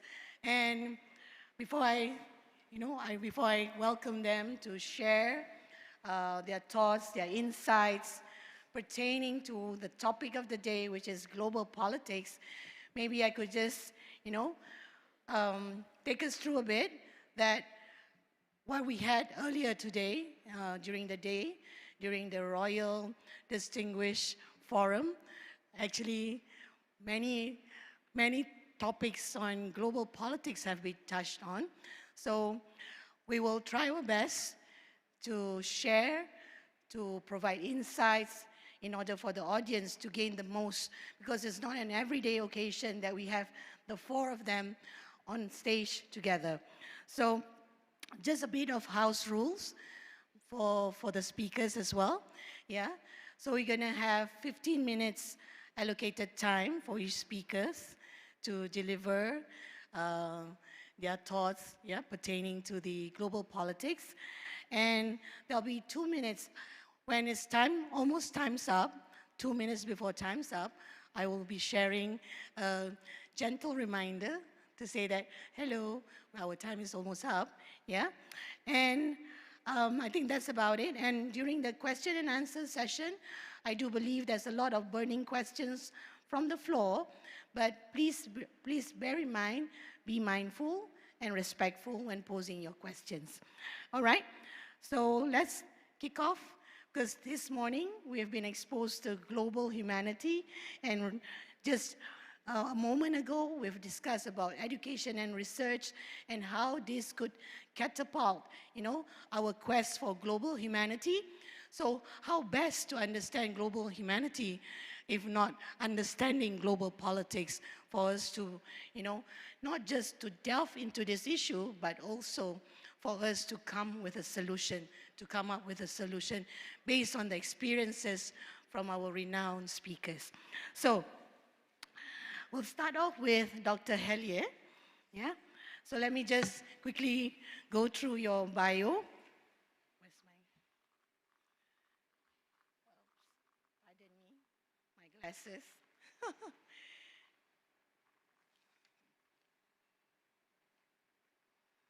Got stuck in my pocket. Doesn't want to come out. Okay, hang on. Give me a moment. Yeah. All right, here you go. It goes to show that I'm getting younger, because I need to wear my glasses because I can't see. I can't read. I'm far-sighted now. Okay, our first speaker, let me just share with you a bit about him. Dr. HELLYER, a distinguished scholar and author specializing in geopolitics, security, studies, and faith. And Dr. HELLYER has more than 20 years of experience in policy institutions and academia in the West, the Middle East, and Southeast Asia. Currently a Senior Associate Fellow in International Security Studies at the Royal United Services Institute for Defense and Security. He simultaneously serves as scholar in Middle East Studies at the Carnegie Endowment for International Peace, after 10 years at the Brookings Institution, Harvard University, the Atlantic Council, and the American University in Cairo. Designated as Deputy Convener of the UK government's Task Force on Tackling Radicalization after the 2005 bombings, he was appointed as the first Economic and Social Research Council Fellow in the Foreign and Commonwealth Office. In recognition of his scholarly and public impact, he was selected as Fellow of the Royal Historical Society, Fellow of the Royal Society of Arts, and a scholarly member of the 500 most influential Muslims since 2017. The author of 8 books. His insights are regularly sought by media networks such as CNN. Yeah, the day when we met, you had an interview session, remember? So CNN and the BBC with op-eds with publications like Washington Post, Foreign Policy, the New York Times, the Guardian, Politico, the Financial Times, and the New Straits Times.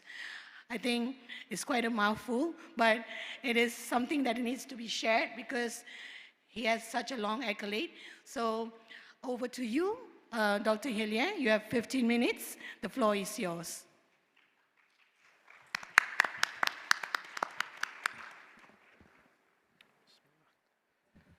Good afternoon, everybody.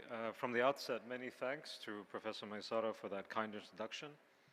It's really a great honor and privilege to be invited here under the patronage of His Royal Highness, the Sultan of Perak, and to be among friends such as His Excellency ZAINUL RASHEED of Singapore, who I've known for more than 15 years, and academic colleagues such as Dr. FAWAZ GERGES and Dr. PANDOR from South Africa. It's a pleasure and an honor to be here with them and with all of you.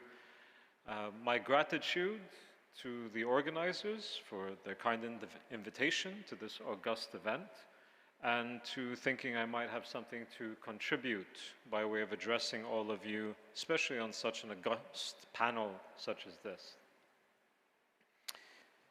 Last Thursday, a grandson of the British wartime Prime Minister Winston Churchill stood up in the House of Lords to offer his comments on the maiden speech of this newly elected government in London, which came into office earlier this month.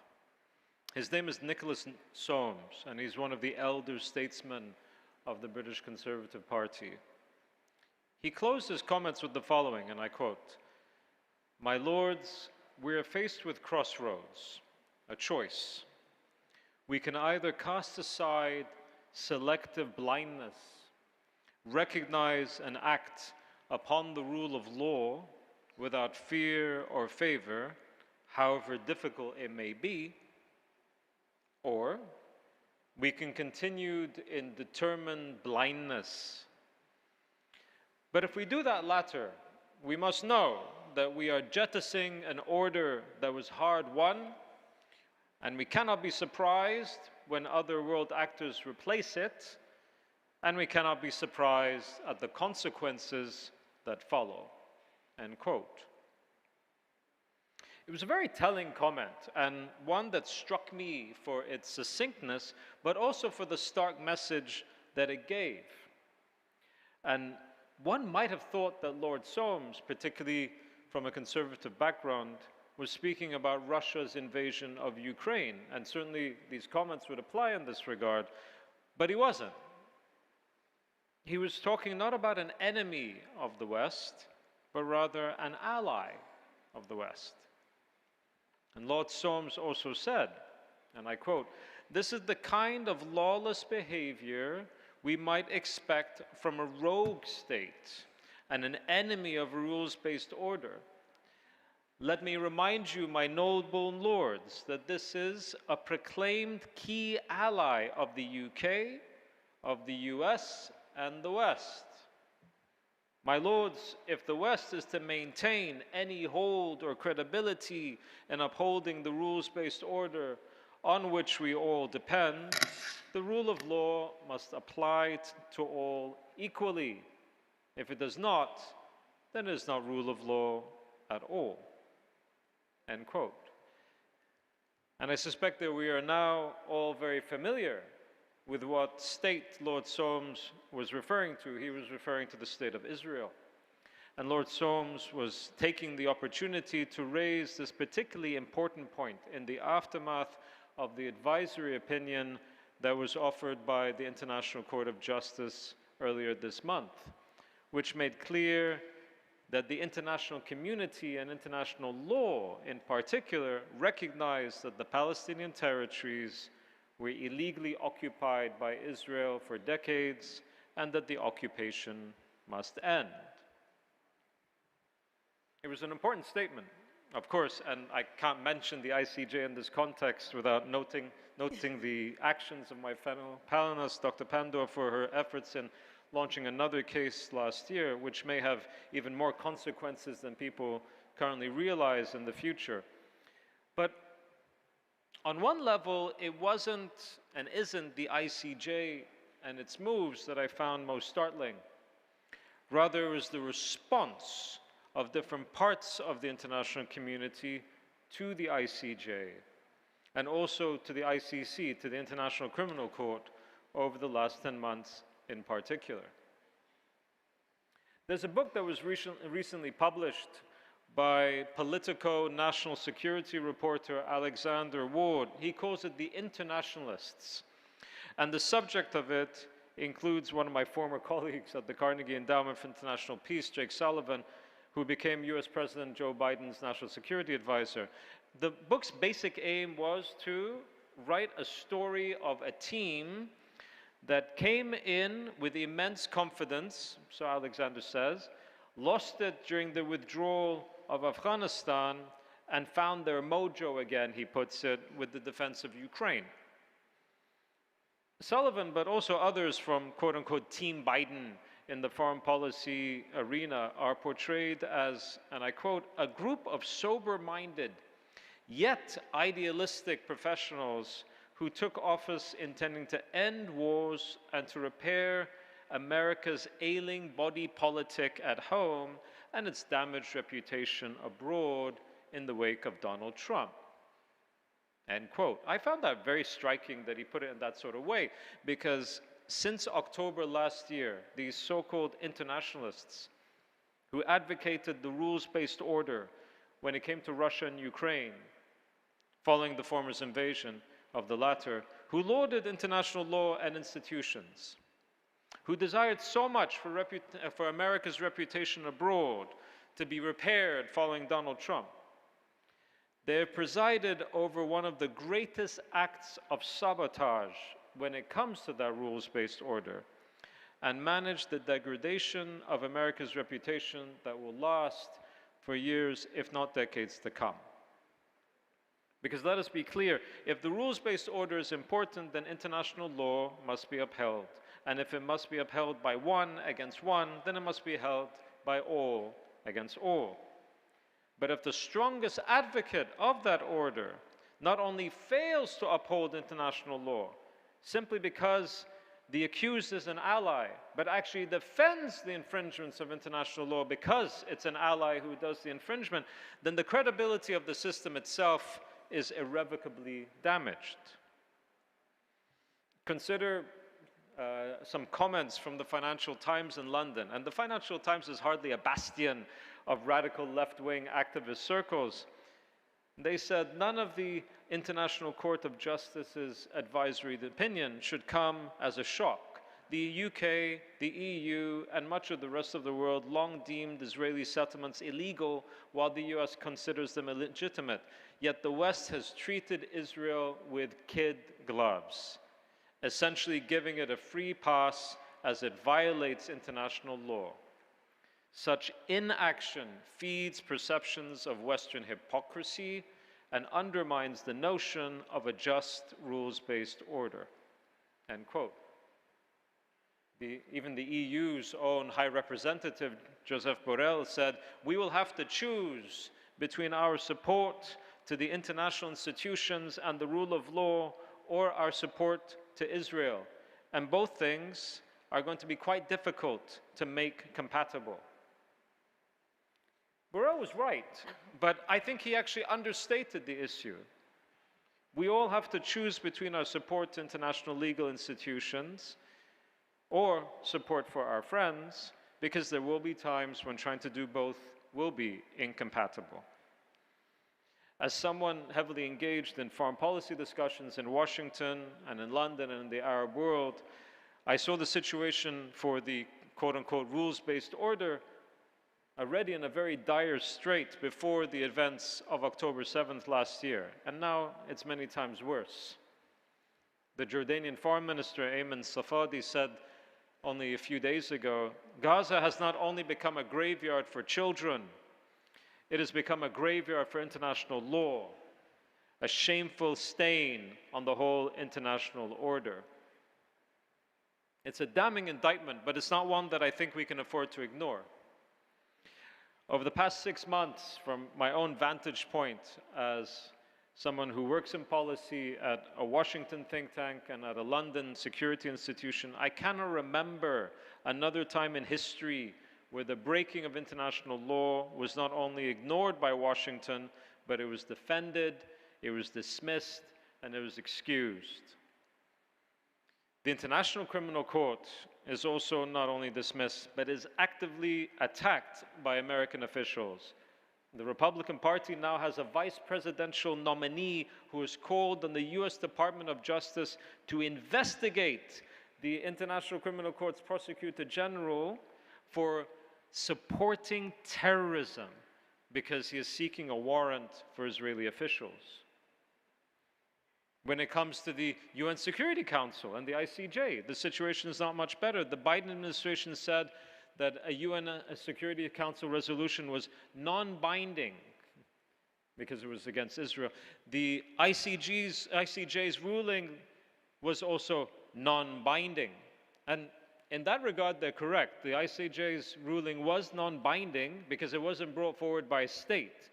But the position that it proclaimed in international law is the position of international law. There's no getting around that.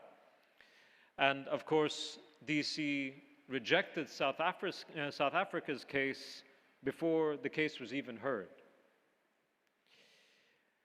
And I want to make this really clear. When the United States in particular dismisses all this out of hand, it makes clear to the world the rules-based order is not rules-based, nor is it orderly.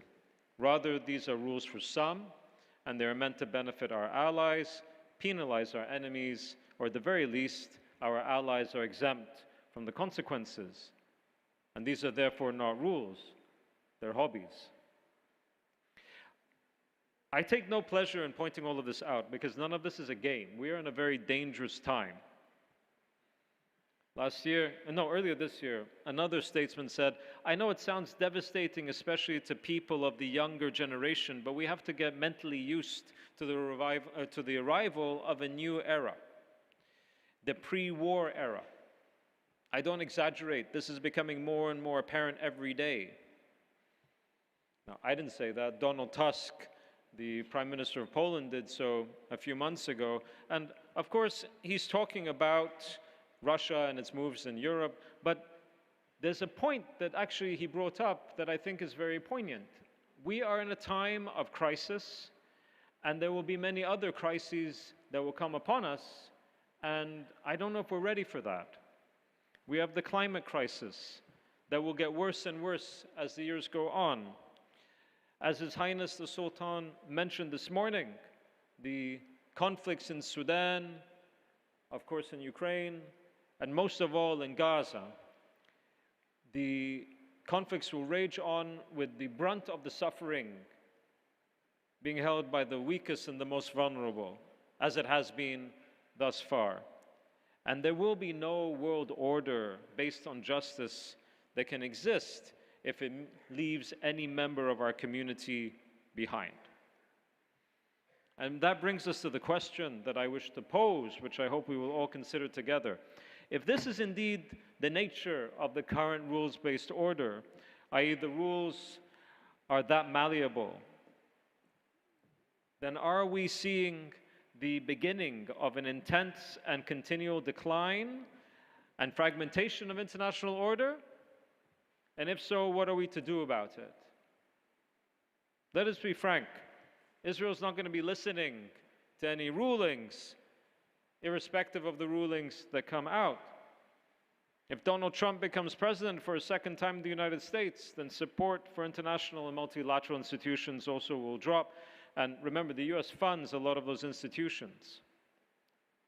In rooms like these, I hope we all consider carefully how to prepare for a world that has, unfortunately, forgotten the importance of following the rules, but also how to prepare for a world that is headed towards more and more chaos.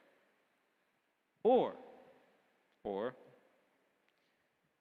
to lay the groundwork for an alliance, for enough of the world, a critical mass of the peoples of this world to lay claim to a new rules-based order truly underpinned by law. One where partnership governed by mutual respect and collective legal responsibility is really the bedrock, where smaller nations and larger nations are seen as partners rather than one being set to exploit or invade the other. But one should not be naive. A new phase is coming, whether we like it or not, and we owe it to our children, to our citizens, and forthcoming generations to prepare themselves and ourselves for the rigors of what is to come. And with that, ladies and gentlemen, I thank you for this kind invitation again. It's always a pleasure to be in Malaysia, and I hope to be here again and again and again. Thank you very much.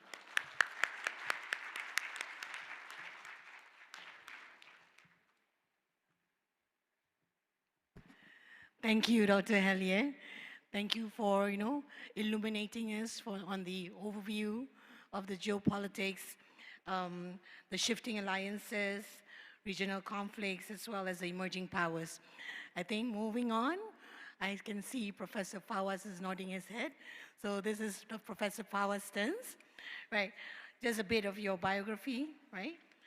Okay, Professor FAWAZ, a professor of international relations at the London School of Economics and Political Science, where he also holds a chair in Contemporary Middle Eastern Studies at LSE.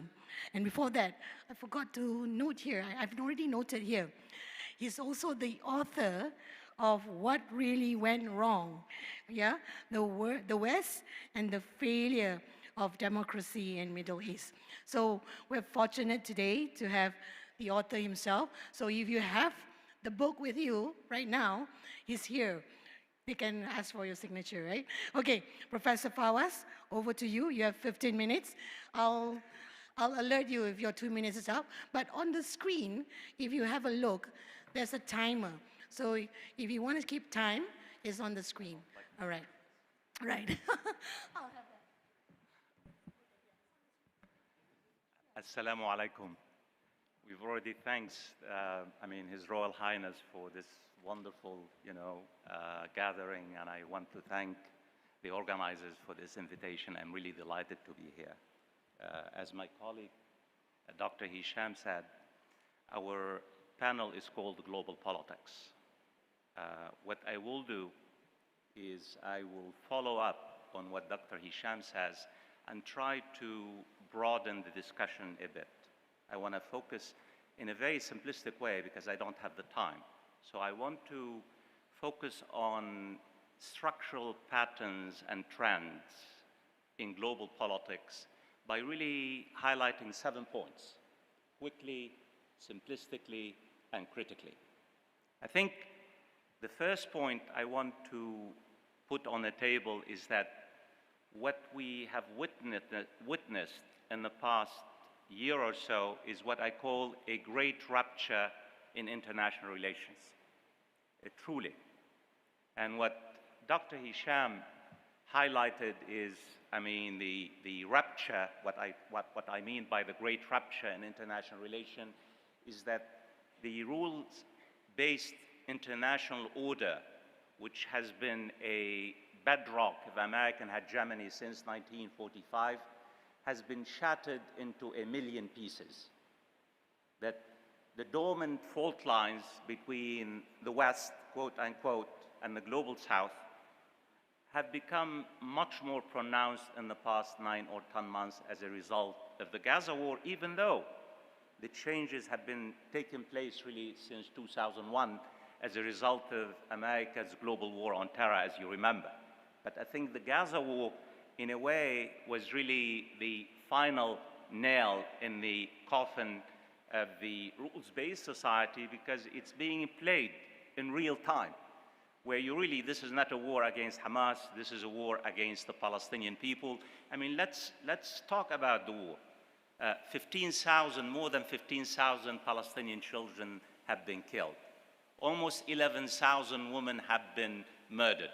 You have now 39,000 Palestinians who have been killed. Almost 100,000 Palestinians who have been injured. According to experts in health authorities, the numbers are approximately about 200,000 You have tens of thousands of Palestinians who are being buried under the rubble in Gaza, and no one knows the extent of Palestinian casualties once the guns fall silent in Gaza, and I hope that they fall silent today, not tomorrow, which I doubt very much. I mean, I think when we talk about the rupture of the rules-based international order, we need to talk about the implications of this particular rupture. The implication is that America's moral authority, if it has any moral authority, has been, I mean, fatally undermined in the past 9 months. It has been fatally undermined because, as you know, the United States, despite its efforts to basically bring about the end of this particular war, has been feeding the war in terms of ammunition, in terms of guns, in terms of intelligence, in terms of drones, in terms of political support in the Security Council and everywhere else, including the International Court of Justice. The surveys that we have seen, Dr. Hisham talked about the region, the surveys that we have seen in the past 9 months are extremely, I mean, basically informative about what's happening in the region. The latest poll conducted by the Doha Institute for Research, which is one of the most reputed institutes in the Arab world, showed that 75% in the Middle East respondent view the United States as the greatest threat to the security and the stability of the region. 75% of Iranians, of Turks, of Egyptians, of Arabs, of Middle Easterners basically view the United States, not just Israel, as the greatest source of insecurity and stability in the region. And in many parts of the world, by the way, I'm going to mention how this rupture of the rules-based international society and the double standards and America's and most of Western countries have not only undermined the rules-based international society, it has basically undermined the ability of the United States and the Western powers to basically make inroads in terms of public opinion and opinion makers in the region itself. And the same polls, the Doha Institute shows that Chinese leaders are gaining momentum and becoming much more popular than what their Western and their American counterparts in the region. I mean, it's an open survey. Please take a look at the Doha Institute of Research and this particular surveys that shows very clearly how public opinion and opinion makers are turning against the United States and Western powers. This leads me to the second point I want to make today. I think if you ask me who is the major winner of this particular rupture of the rules-based international order, is China. China. That is, people basically, and it's not just because of the Gaza war, people don't realize while the United States was waging a global war on terror, China was really using this particular moment, the 20 years from 2001 to 2021, to really basically consolidate its influence, to make major inroads into many parts of the world, not just the Middle East, as you know. And the reason why this is very important, because China has been challenging the rules-based international order, and the Chinese leaders basically argue that this particular international, the rules-based international order is rigged in the West's favor. And this particular argument now finds receptive ears, not just in the greater Middle East, but in many parts of the world. Just to give you an idea about another poll taken by the ASEAN Institute in 2024. This is as recent, and it's the ASEAN Studies Center, which, according to the polls, a very extensive poll, more than 75% of people in Malaysia, in Indonesia, in Brunei argue that if a confrontation takes place between the United States and China in this particular part of the world, the 75% majorities would like to align themselves with China as opposed to the United States. Major jump in realignment of public opinion and opinion makers throughout this part of the world.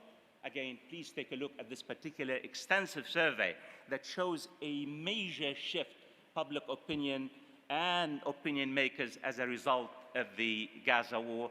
And this particular momentum gives China really what I call power multipliers to basically embed itself further and deepen its influence in many parts of the world. This leads me, and please remember I'm simplifying a great deal because I'm rushing, I want to make my 7 points. This brings me to my third point. I think the third point is what we are witnessing in global politics is the return of great power, competition, and rivalry in the international system. And this particular rivalry, as you well know, is really between the United States and its allies on the one hand, and China, in particular China and Russia. And the argument is that the United States has designated China as the greatest challenge or rival to its interests in the international system. And the United States has been exerting a great deal of pressure on countries and nations in the global south to really take sides against China. What we have witnessed in the past few years, in fact, not only most nations in the global south have refused to take side against China, we are seeing that China has emerged as the most important commercial and economic partner in many countries in the global south. Whether you're talking about Saudi Arabia, whether you're talking about Singapore, whether you're talking about Turkey, whether you're talking about Egypt, Iran. I know this might come to you as a surprise. China is the second most important economic partner for Israel. And this tells you a great deal of Chinese economic strategy, that for China, it's really all about transactional relations. And it has really made major input throughout the world, not just in the Middle East, but in the Middle East.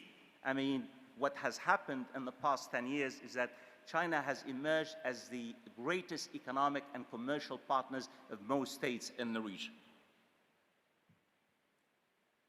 And I think the reason why the return of the great power, competition, and rivalry is very serious, very dangerous, because I think there's a real danger, as we've said this morning, that this particular rivalry between the United States and its allies on the one hand, and China on the other hand, could easily escalate into a military confrontation in the Sea of China. In fact, many specialists on China and the United States are basically anxious that as the United States really pushes China against the wall, and this is historically speaking, in historical comparative terms, the United States is a declining power in relative terms. And what the United States has been trying to do is to really basically prevent China from having a technological edge.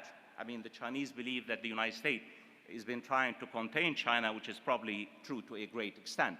So what we are seeing is a declining hegemon, trying to really basically prevent a rising great power from dominating the international system economically and technologically. And this is why this is a very important, very dangerous moment in history, because in comparative historical terms, such a situation could easily lead to a great power, not only rivalry, but the rivalry itself could easily escalate into a direct military confrontation. And I think what we need to understand when we talk about the American-Chinese rivalry, this is really all about technology. The rivalry is not a military rivalry. I think this is a technological rivalry.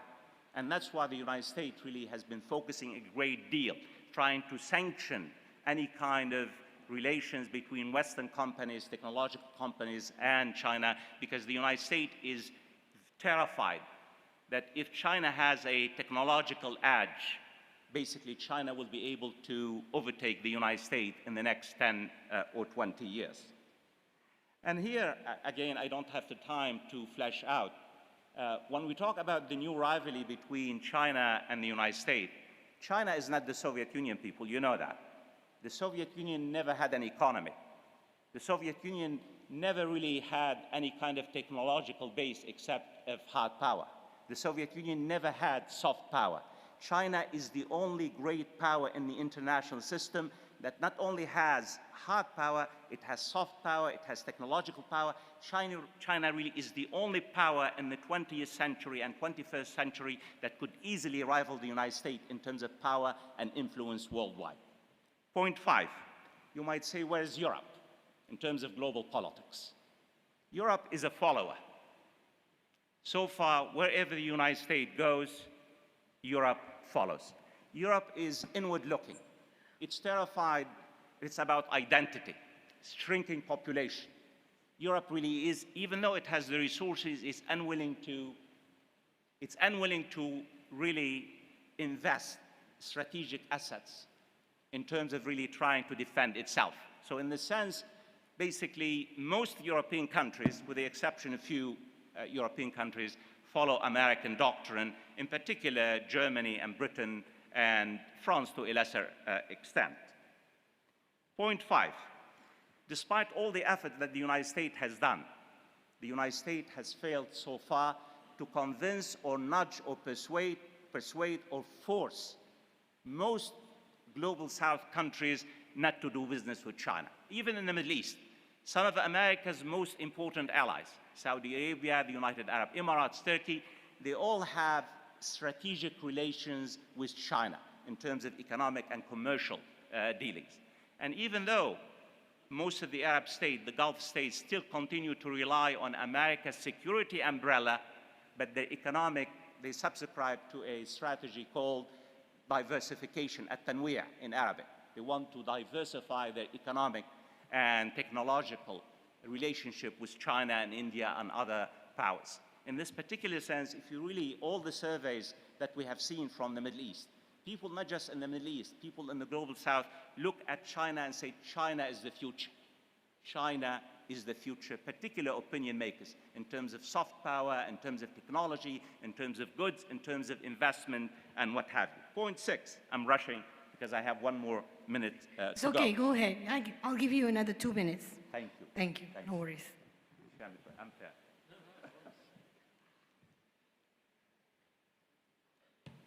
So, I mean, you might say the United States for the next 10 years or so will continue to be the most important power in the Middle East in terms of security, because the United States provides the security umbrella for most countries in the region, whether you're talking about Saudi Arabia or Bahrain or Kuwait. In fact, the United States has as many boots on the ground in the Middle East as it's in Europe, American military bases, in Kuwait, in Qatar, in Bahrain, in the United Arab Emirates, in Saudi Arabia, in Jordan. Literally, they have about 80,000 American troops bases, not to mention the naval assets.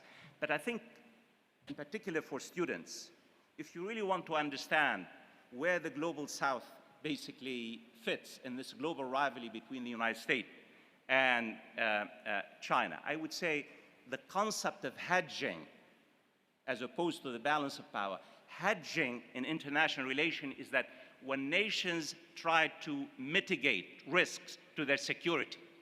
So really hedging is about doing business with everyone. So the balance of power in international relations is to bandwagon with one particular, great power. But the concept of hedging, whether you're talking about Singapore, whether you're talking about Malaysia, whether you're talking about Saudi Arabia, states in the global South now hedge their bets. They no longer really believe that the United States provides them with assurances, security, or economic assets. So what we are seeing now emerging in the international system is the concept of hedging as an alternative to the concept of balance of power. And I think hedging will be with us for the next 20, 30, 40 years, because whether you're talking about South Africa or Brazil, most states don't really want to take sides in the global rivalry between the United States and China. Final point, I think I want to end here, is that where do our interests lie? We, when I'm saying the global South. What shall we do? I think, do we really want to be collateral damage? Do we really want to join side in this particular global rivalry?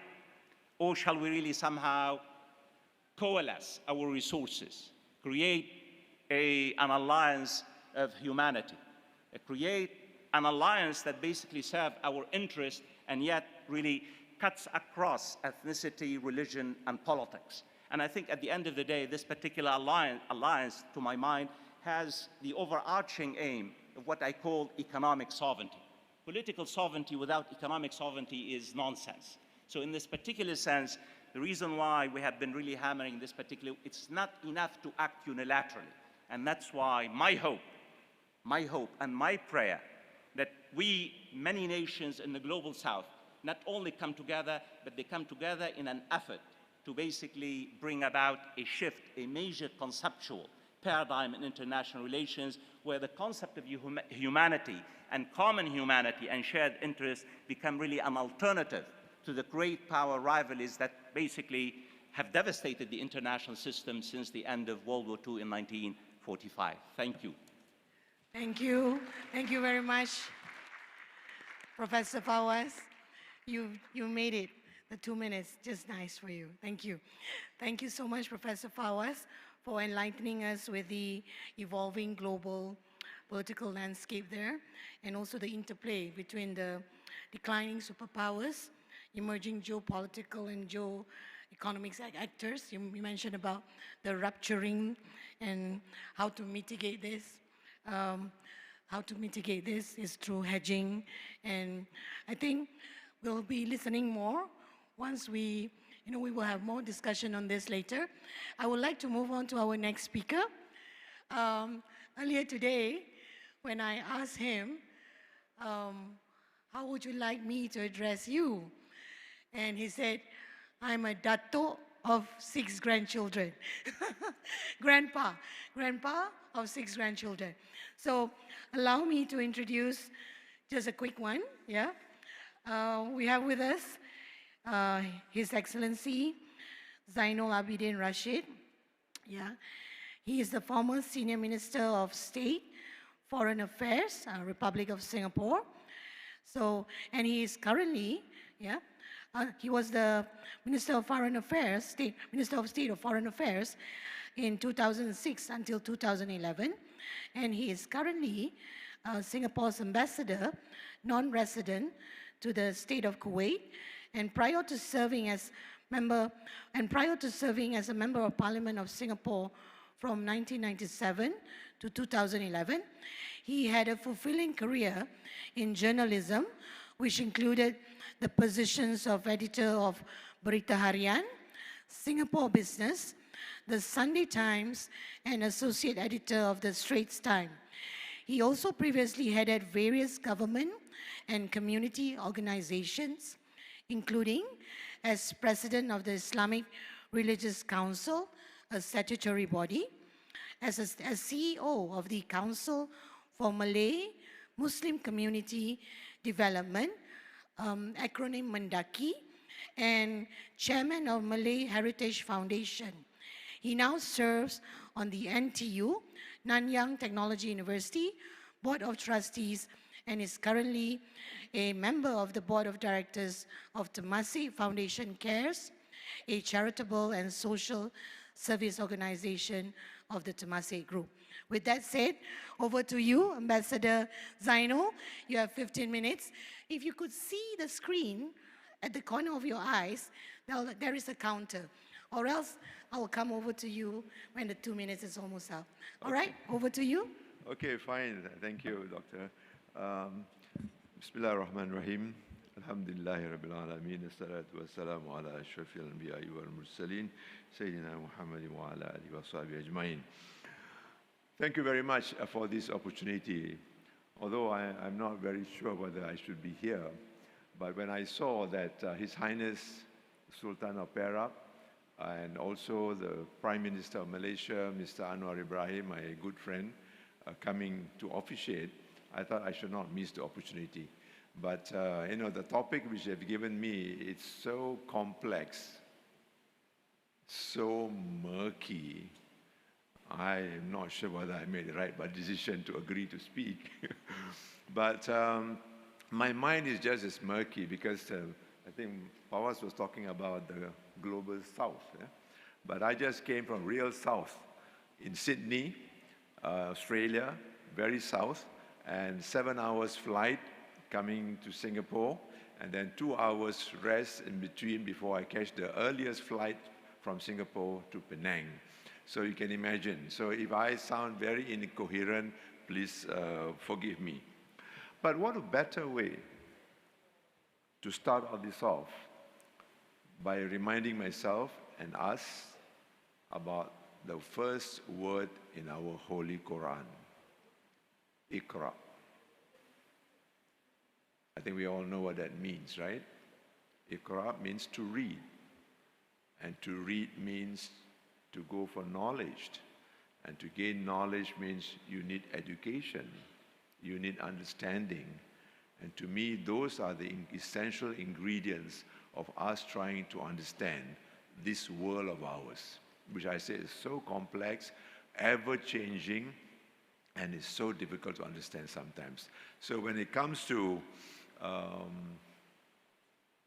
Palestinian issue, Gaza, sometimes I just say, I leave it to Allah. Allah knows best. Which some of my friends say, come on, you just can't leave things to Allah like that. You must do something about it. But I said, we've seen how people try to do this, try to do that, but sometimes even add to more complexity. But I think one best thing that has come out of this situation, as an example of Gaza, is that it has exposed certain players, the hypocrisy, the double standards, and the fallacies that come with that issue. And inshallah, Allah has His own reasons why it has come this way. That's Iqra. Iqra starts with IQ, intelligence quotient. Intelligence again. Use your mind wisely. What about RA, Iqra, IQRA? To me, everything happens for a purpose, with a purpose. And to me, I read RA means radiallahu an. And radiallahu an reminds me of the height of our Islamic civilization, the Khalifas, and the prime of Islamic civilization. But what has happened since then? What has happened to the Muslim world? The Muslims. Well, if I ask you, if there's another thing that will come to your mind other than Iqra, what would you choose? Would you like to guess? Faced with this situation, these issues in this world today? If you ask the young particularly, and most of them will say, AI, artificial intelligence. Now that's the challenge that will come to us in terms of what I mentioned just now about IQ, intelligence, about understanding, about technology, and how we're going to apply all those factors as we face the challenges of the future, today in fact, for future. So, well, where do we go from here? But nevertheless, you know, when I ask myself, what can I talk about? So much has been said already about the politics, the geopolitics, the political situation, the rivalries. The earlier session, Mr. Giorgio and the other members have shared with us. And of course, FAWAZ and my good friend Hisham has also shared with us the very, very ingredients of the challenges of politics of today, geopolitics of today. But just to share with you a bit, in fact, I may just add to say that if you need more, go to ChatGPT. You can get all kinds of things there. Most of the things, in fact, I'm going to share with you, also found there. They are so cute and so, I tell you, sophisticated, that they can even suggest to you, if you want to make a speech, they will say, okay, you want to make a speech with humor, or you want to make a speech in serious tone? They can even do that for you. That's ChatGPT. So, but just to share with you how complex the issue is, I'll just go through quickly. For example, about the politics. Politics is not just about countries, not just about power, but also the historical factors, the cultural factors coming into play, and that brings about that complexity. And one, for example, conflict in the Muslim majority countries. Just look at ourselves first, the Muslim majority countries. Sometimes we tend to blame America, blame here, blame there, but what about ourselves? Muslim majority countries, the kind of problems that we have, the rivalries, the military, the ethnicity, all kinds of things add to that complexity, add to that problem. Interstate tensions, border problems between Muslim majority countries such as, I mean, you can just see Saudi Arabia, Iran, what's happening. And it took someone like China to try and bring the two together. China, for Iran and Saudi Arabia, two Muslim countries. Is it just two Muslim countries? Or is that a factor of Shia, Sunni coming into play? History coming into play again? And this all can exacerbate regional instability. So diplomatic disputes often extend conflicts and affecting global politics. Colonial legacies. Colonialism also has added to this complexity and the problem. Role of external powers. Just now you heard a lot about major powers like US, Russia, China, and because of their own strategic interests, and they try to influence many of our Muslim majority countries. That adds to the problem too. Islamophobia is a big issue, a big problem now.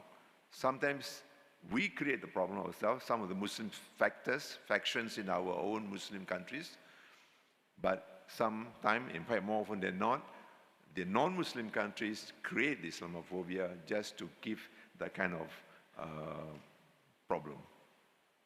Resource competition, look at the Gulf, oil and gas, again, that contributes to the kind of the complexity in terms of relation. Terrorism, extremism, who to blame? The outside world, the powers, or is it ourselves again? And what are the possible solutions for all this? Of course, I come from a diplomatic background. Promoting diplomatic solutions, important part. Strengthening regional cooperation. I can't go into the details, but you look at ASEAN as an example, how we actually forged that regional relations and has contributed to the stability in the area, but not without challenges. Addressing economic disparities within the country, within the region, in terms of borders. Supporting governance, reforms, encouraging political reform, and good governance in Muslim majority countries. That also is a very important area. Combating terrorism is a big challenge, internally too, but made more complex again because of the external forces. Managing external relations will be also importantly a factor before we can really come to understanding the geopolitics again. Enhancing interfaith dialogue between religions, addressing the colonial and historical legacies, working towards resolving issues related to historical colonial legacies such as border disputes and ethnic tensions are all part of this better understanding.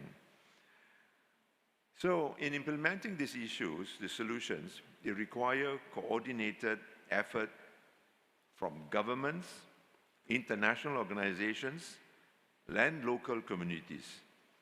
And building understanding, consensus, and fostering collaboration among various stakeholders is essential for achieving stability and peace. How much more time do I have? 4 minutes. Okay. I would like to actually end up by saying, I mean, these are all the macro, maybe to some extent intellectual, to some extent the realities we face today. But for me, it's nothing like looking at ourselves. And if I use Singapore as an example. Let me share with you. Our moderator said I had 6 grandchildren. So you can imagine how much I've been through. Started off, I remember when I was in primary 3, I was in charge of the milk program from UNICEF. Every morning I will stir free milk and distribute to my fellow classmates. This is Singapore, mind you. But you look at Singapore today, global city, a model example, first this, first that. But where did we come from? We went through the challenges, the tough times, the tough life. But it's not as simple as just a monolithic country, you know. We have a multiracial, multi-religious country, 70% Chinese, most of whom are immigrants.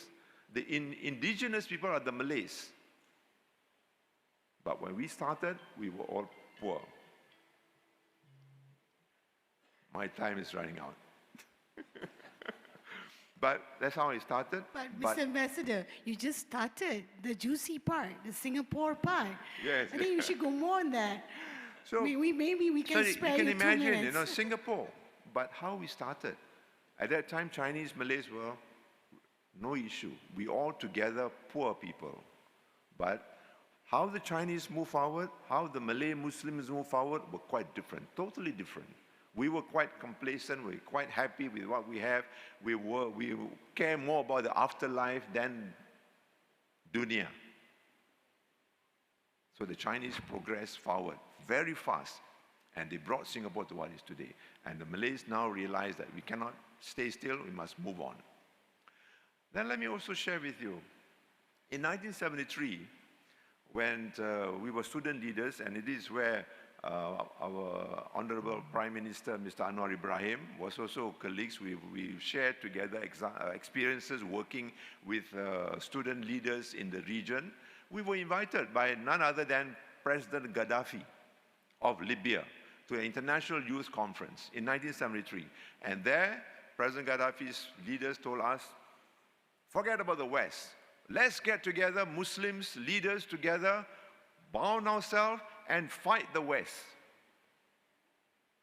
We don't trust them. We cannot trust them. But I was very happy that Mr. Anwar, myself, and many of the leaders at that conference said no. We stood against Mr. Gaddafi's friends, and leaders and friends say, no, we want to work with everyone. That was the tone of a philosophy, of value system that we started with in 1973. It could be easy for us just work with Gaddafi. He's got the money. He was like a hero of the Muslim world. It's very convenient to work with him. But no, we stood on our principles. We work with everybody. And then in the case of internal problems, I remember Mr. Anwar Ibrahim was very active too. We were trying to form the South Asia Muslim Student Association called PERMIAN, Indonesia, Singapore, and Malaysia. But mind you, even at that stage, this was back in the 1968, 69, 70, we couldn't get along. Indonesia and Malaysia also couldn't work together because our understanding of what we want for the Muslims, for our own people, was quite different. Indonesia had chosen Pancasila, the largest Muslim country in the world, but yet, instead of going the Islamic way, Islamic state, they went for Pancasila, which is a secular state. I think Yusuf Kala mentioned just now. They went for moderation, liberal secularism. Mr. Anwar Ibrahim, as a student leader then, said, no, we want to make it more Islamic. We want to show to the world, not for extremist reasons, but to show the world what Islam promises us. Moderate Islam, but Islamic way. And that PERMIAN, or South Asian Muslim Student Association, did not last. Few years, it collapsed. That's the reality. Internal challenges we face among ourselves too. So how do we move forward? Singapore today, even we are 70% Chinese, and look at how China tried to embrace us, tried to say, put us against America. But we said no. We are not Chinese state. We are multiracial, multi-religious Singapore. And we work in the interest of Singapore, work with everyone too. That's a similar principle we go with. Even We know China is going to be a very powerful force. We can benefit a lot in terms of economic potential, but we said, no, put a stop there. Don't look at us as 70% Chinese state, and we should be close to China. We want to be close with everybody. So you can see whether it's working with free milk from the United Nations, whether when faced with Muslim leaders like Gaddafi, or whether faced with America, China.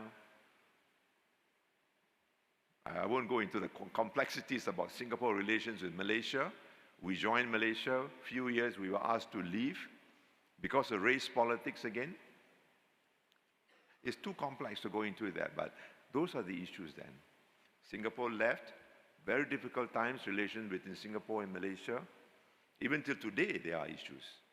When Singapore, new Prime Minister was appointed a few weeks ago, he went to Indonesia, and if I come to Malaysia, there were also still issues to be resolved. These are the challenges we face. Internally, interracial, interreligious relations, regionally, among our neighbors, internationally, China, US, Russia, mind you. Let me end with one quote. I just want to show you this book. This is the book which in fact I co-edited called Majula. Majula is a Malay word, means progress, and Majula Singapura is the national anthem of Singapore. 70% Chinese, but we chose a national anthem in Malay. We sing it in Malay, and it's called Majula Singapura.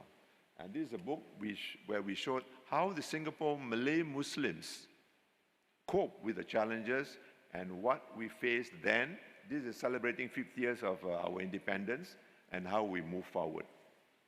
But I mentioned just now, everything happened for a purpose. For this trip, just before I left, I saw on my shelf this book, The World is Flat. Yeah? Thomas Friedman. And the first quote in this book, Friedman used a quote of Columbus, Christopher Columbus. Christopher Columbus left, is it Spain or Portuguese? Spain. Wanted to go around the world. They wanted to go to India. India was then a big country, a lot of potential. But instead of going east, because they, in fact, in the quote, they said that the Muslim powers then blocked the Middle East route. They cannot go by the Middle East, so he went by sea, thinking to go to India, but instead he went to America. And they saw the Indians there, he thought that was India. And in the case of Columbus, he converted and made the Red Indians there as slaves. But in the case of Friedman, this is from the book, I was just quoting, Friedman went the right way, down south, and went to India, and the India he saw, Columbus was 1492. So 500 years later, Friedman went to India and he saw the India with the AI.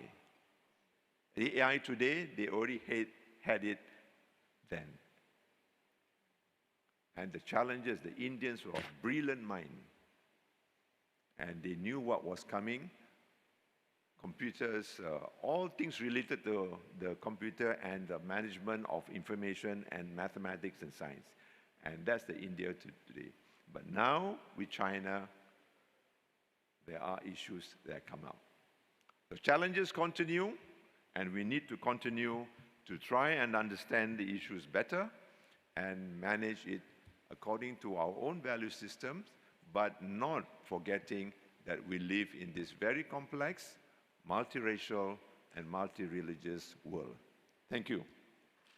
Thank you. Thank you, Ambassador ZAINUL. Thank you very much. You know, we waited, and finally, the juicy bit came. And that's why we allow you about 2 minutes, 3 minutes there. So thank you for highlighting how Singapore navigated its foreign policy. So you've touched about the circular approach. I think I will leave that later for the question and answer session. And saving the best for last. You mentioned just now, ladies at the forefront. So we're going to have the ladies at the forefront. Without any further introduction, let's give a warm round of applause to Her Excellency, Dr. PANDOR. Thank you very much, Madam Moderator, and thanks to all the panelists, the distinguished panelists, for their contributions. Good afternoon and assalamu alaikum. I should say that I'm not a professor. I'm a recently retired Minister of Foreign Affairs of South Africa. And so I'm going to speak in that guise. I wish to begin by saying that I am a revert to Islam. And the Islam I have been taught is one which is fighting fit. As Muslims, we do not submit to oppression. We fight it.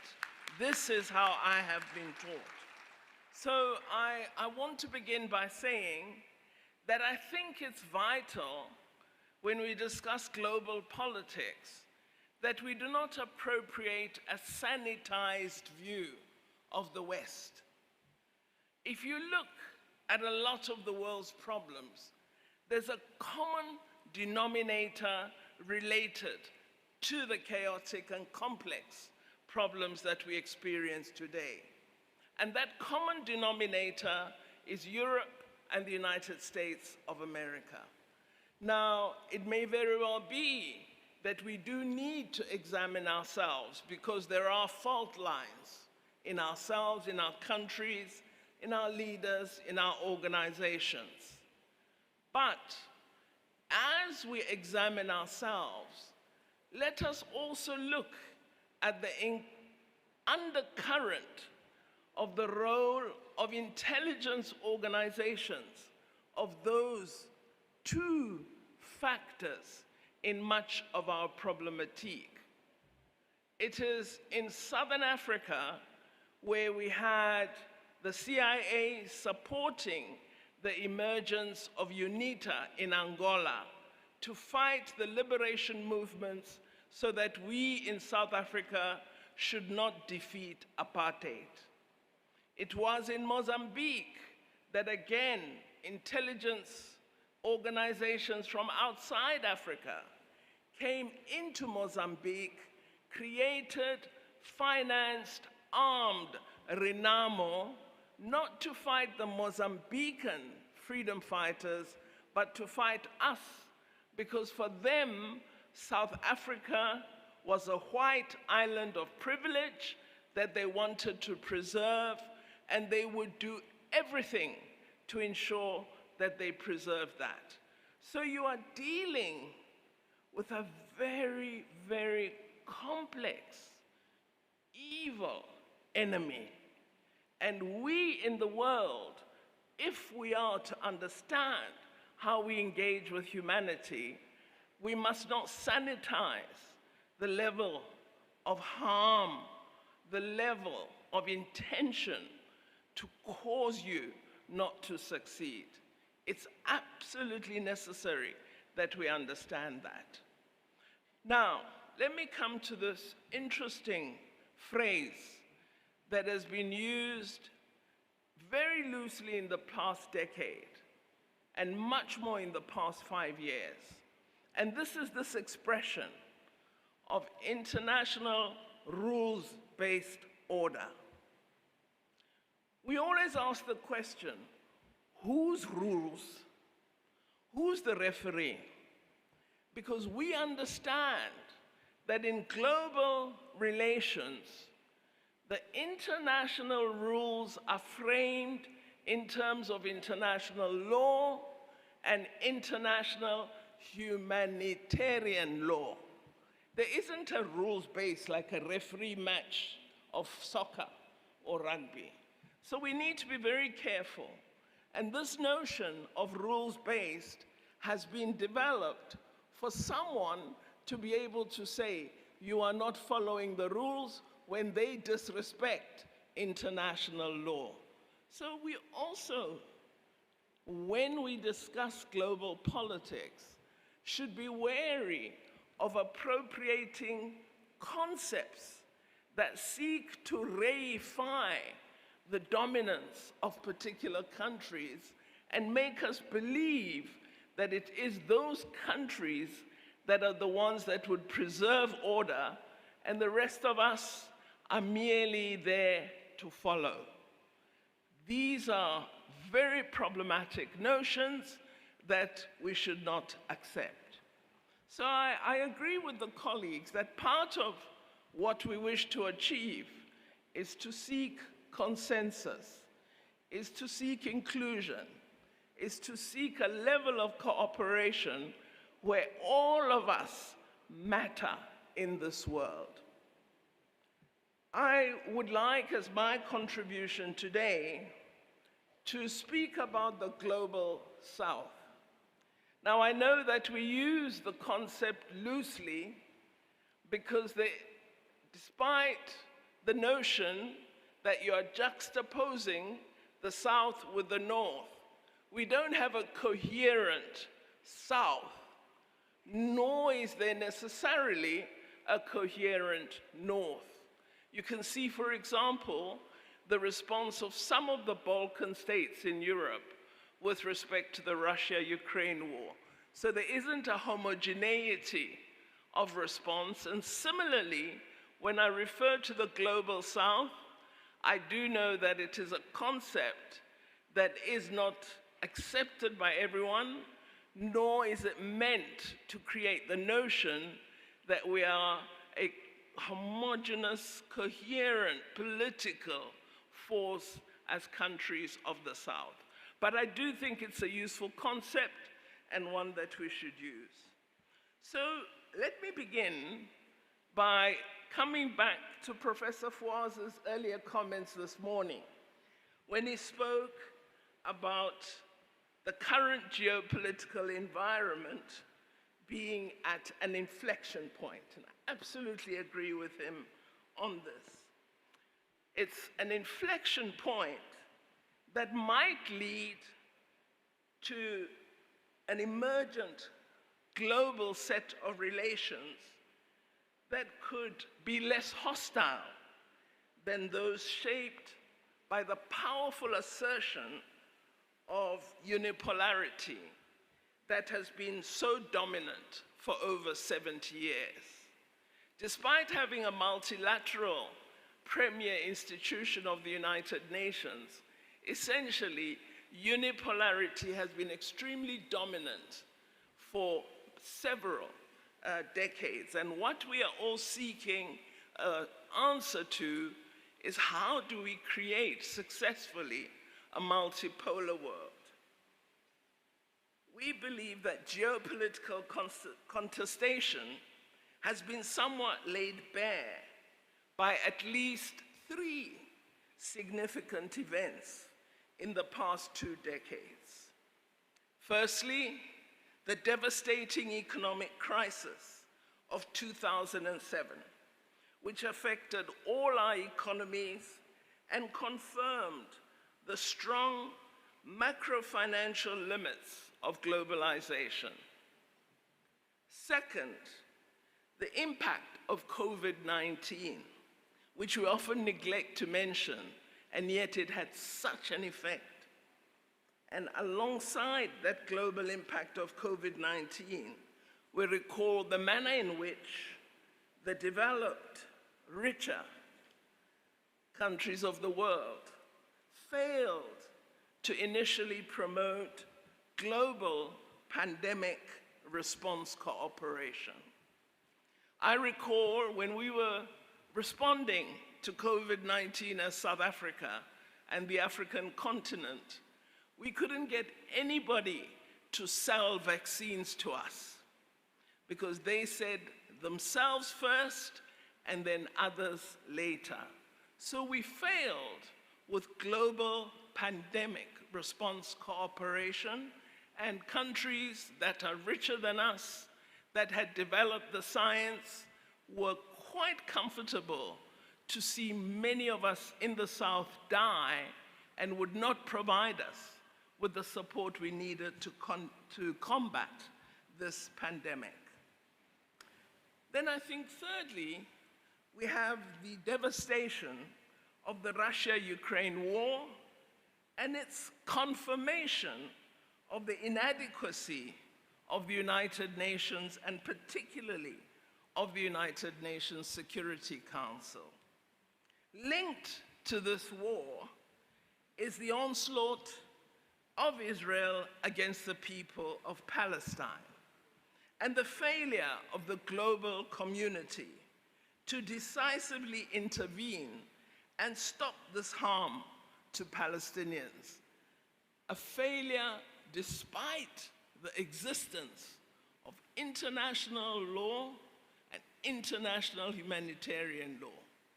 Despite these frameworks that are designed and adopted by us, the nations of the world, to protect the innocent from harm, as the globe, we failed to assist Palestinians. So it is this confluence of events over a decade that has led to the problems we are speaking of today as we address global politics.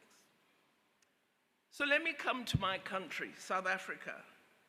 South Africa is a country that emerged from the devastation of apartheid, racism. And it emerged with the belief that it is the duty of leaders to seek peace for their people, for those that they lead.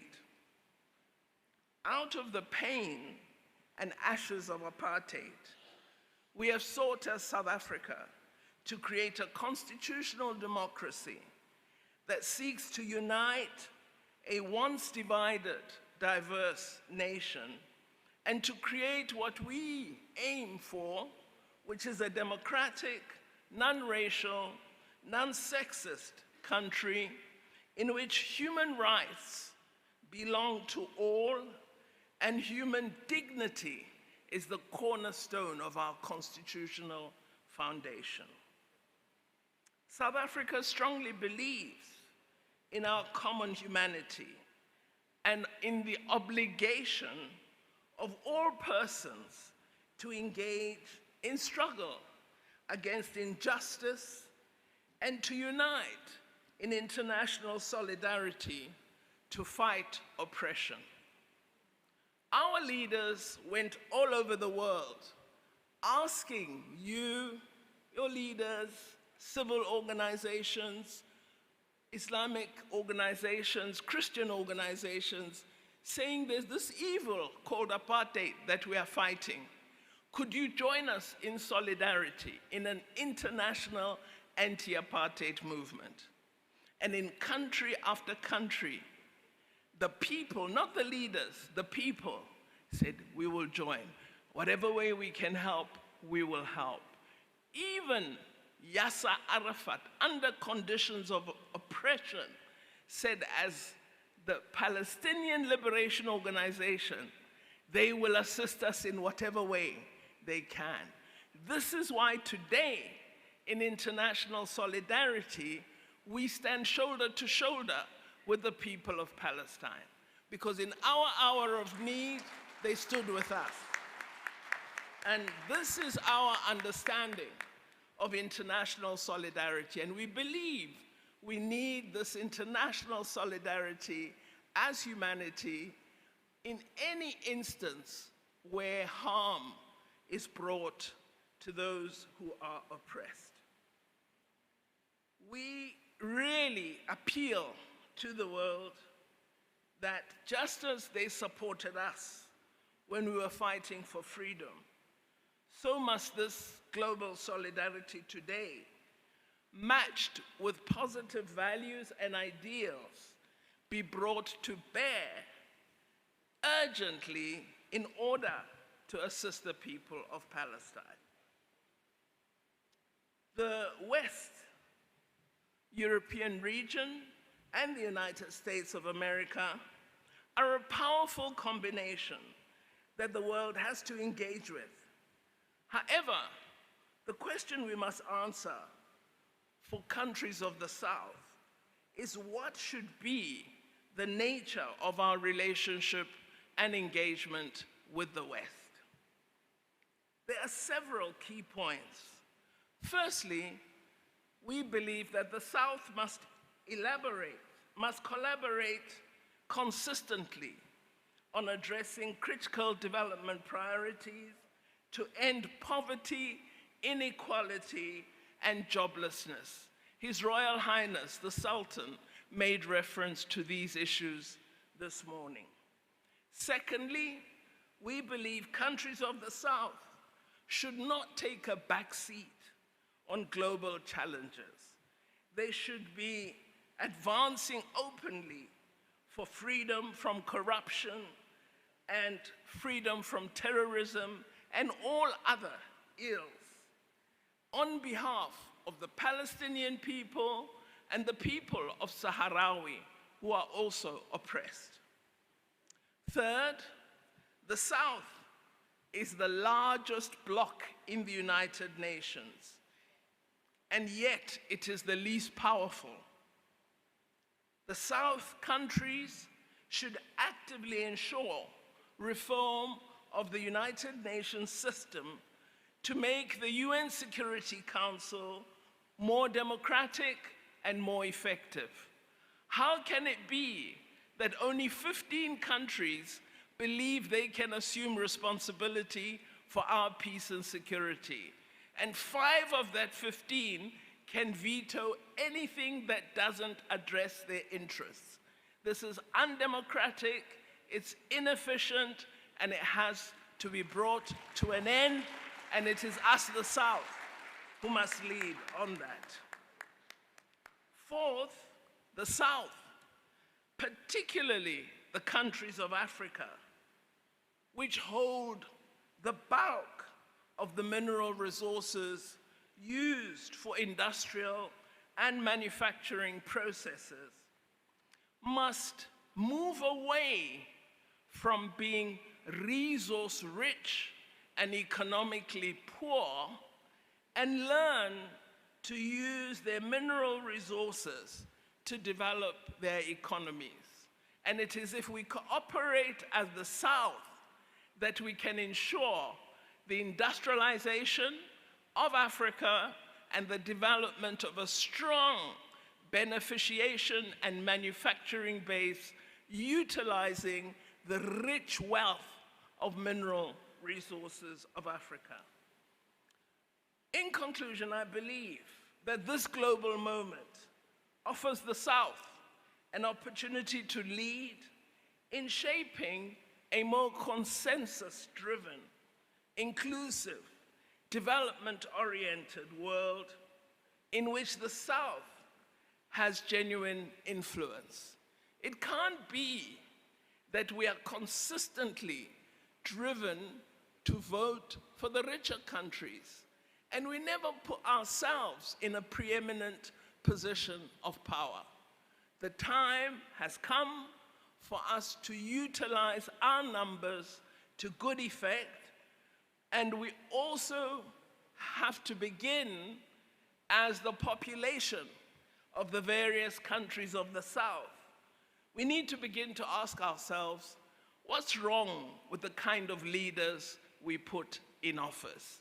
And it is time, if they do not address what needs to be done, that we change the leaders and ensure that we put into office leaders who can shape for the South a post-2024 world.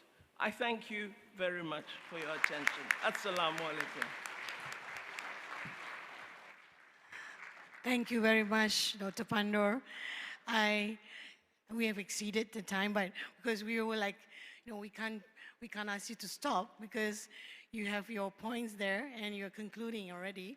So thank you so much. And you are really a true lady of advocacy.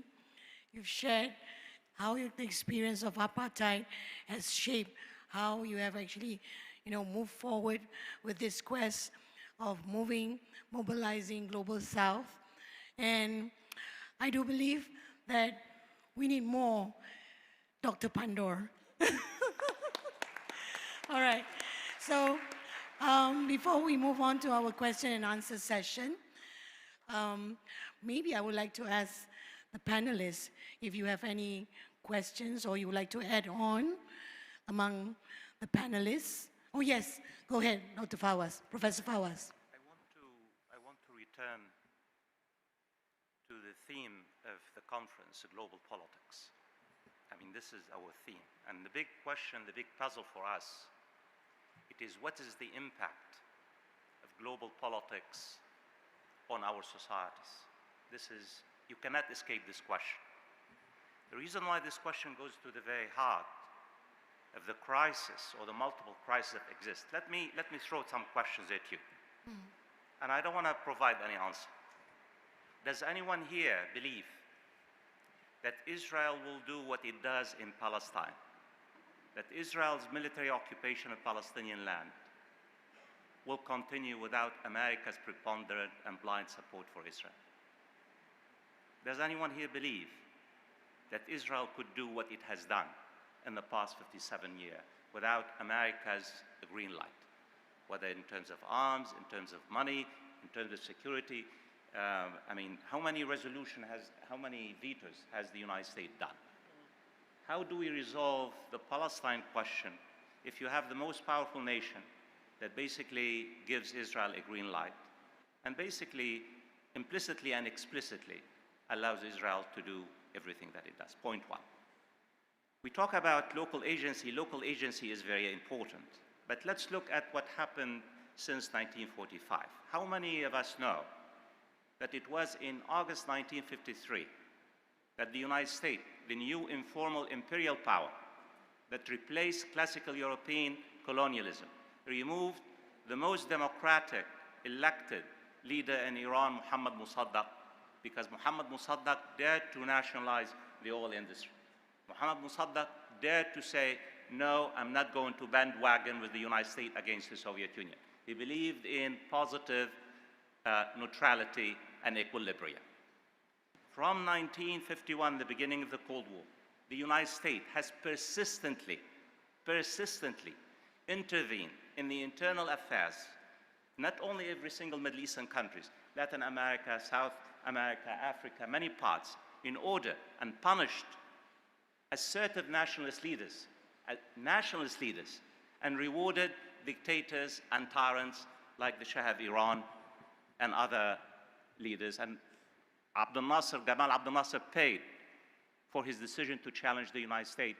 Of course, he was basically destroyed by a million cuts as opposed by one stroke, Mohammad Mossadegh. Let's look at Iran and Saudi Arabia. I mean, yes, of course, local agency is very important. But what has the United States done from the 1950s up to the present? It basically poured gasoline on a raging fire between Iraq and Iran, when Iraq was a major pivotal power. The idea, the strategy of the United States was basically, we wanted to really kill each other. And now the United States has consistently, repeatedly poured gasoline on a raging fire between Iran and Saudi Arabia. This is not to blame the local, leaders in the region. I can go on and on to give you an idea that you cannot understand what's happening in my part of the world, in our part of the world, in the global south, without understanding the partnership that exists between the informal imperial empire and local autocrats who are deeply dependent on the Western configuration's power. I mentioned two polls today to you. 75%, if not more, probably Hisham will probably say more than 75% of Arabs think that the United States is it's the most important security threat to the region. Yet, has any Arab country, give me one, taken the position that South Africa has taken vis-à-vis the International Court of Justice? In fact, when Iran decided to retaliate against Israel, almost multiple Arab countries, in fact, Netanyahu last Wednesday, he said 14 countries joined the United States in order to neutralize the Iranian retaliation against Israel. The question is, you have a huge divide between public opinion from the bottom up, and this really goes to the very heart when we say I mean, look, you know, our responsibility. Our people are not dumb. Our people are not naive. Our people are not cold-hearted. Our people really are boiling. Our people have, I mean, but what do you expect them to do? Because the United States, after all, I mentioned the United States in the Middle East. I mean, can you imagine that the United States has as many, I mean, foot soldiers in the Middle East as it does in Europe? Why? The biggest American military bases are around part of the world, in Qatar, in Bahrain, in Kuwait, and on and on and on. And again, this is not about really being anti-American. I am an American citizen. I've lived most of my life in America, raised in America. That's not the question. But the question for us to understand is that what is the impact? What is the legacy of this new informal empire on state and society in the Middle East? And any critical, analytical, empirically based analysis shows that the configuration, the global configurations of power has really altered the trajectory of politics and development and reinforced dependencies in the Middle East. Most of our leaders are really fully dependent on for their security because that's how they perceive themselves, even though I don't think they should. If they have, I mean, legitimacy at home, they don't really care about, they should not care about the international constellation of powers. But this is reality when we talk about, I mean, the global South and the Middle East and Muslim societies, the divide between the people and top down, and also the dependencies that the United States has created in the past 70 years or so. Thank you, Professor FAWAZ. Yes, Dr. HELLYER, go ahead. So I'm really interested to hear from the audience if they have any questions, but I have just two small points that I wanted to say. Because I think there's a lot of agreement on the panel, judging from the interventions. And I'm not bringing in a point of disagreement, but I wanted to bring one complementary point that builds on what actually all three of you have said in different parts, which is about the responsibility of ourselves, right? So when we talk about rules and governance within the Global South, within Muslim communities, I want just us to be alert to the fact that a lot of oppression, a lot of abuse is done by precisely, you know, you point out autocrats, there'll be others as well. Sometimes with the connivance of the West, sometimes not, right? And I remember this very clearly in several countries that I visited and spent a lot of time in, where the very legitimate acts against injustice from the West was used to justify other injustices at home. Don't stand against us because we're what protects you from the West. You know, we're the great, glorious Arab ruler, right? And so on and so on. And sometimes I think we are all led into this mythical, not mythical, this incorrect choice where it's my dictator or the outside one. This is a false choice. And some of the bravest solidarity campaigners and activists that I've seen in my life that paid great prices and continue to pay great prices for their solidarity with the Palestinian cause, with the anti-apartheid movement, they're also suffering at home from quote-unquote anti-imperialist leaders. They're not. They're simply oppressors. And I think this is why I brought up in my talk that if law is law, it applies for everyone, even if it's against, as the Quran says, even you stand up for justice, even if it be against yourself. But I don't want to monopolize. I'm really curious in the questions. All right. So. Thank you, Dr. HELLYER. We'll move on. I know that I hope there are many burning questions from the floor. Okay, before we start the question and answer session, just a reminder, please be mindful and respectful, and please also identify yourself and your affiliation before posing the question. Okay, shall we have the first question? As you can see, this session really, you know, forced us to rethink the dominance of, you know, a number of countries and to rethink and relook at how best we can find a solution and make it happen. Yes? Anyone from the floor? Yes. Oh, yeah. Go ahead. Assalamualaikum warahmatullahi wabarakatuh. I have one question each for Mr. Zainul Abidin Rashid, and one more for Dr. Pandor. All right. Dr. Pandor, since South Africa is one of the members of BRICS, I think recently PM Anwar is interested to join BRICS as a member. Can you show, or can you please share to us what are the pros and cons of BRICS, since your country is one of the members? Number two, to Mr. Zainul Abidin Rashid, can you share to us, because you were the MOS for Foreign Affairs, what are the most delicate issues between Malaysia and Singapore, previous and currently and in the future? Thank you. Thank you. I didn't get your name, sir.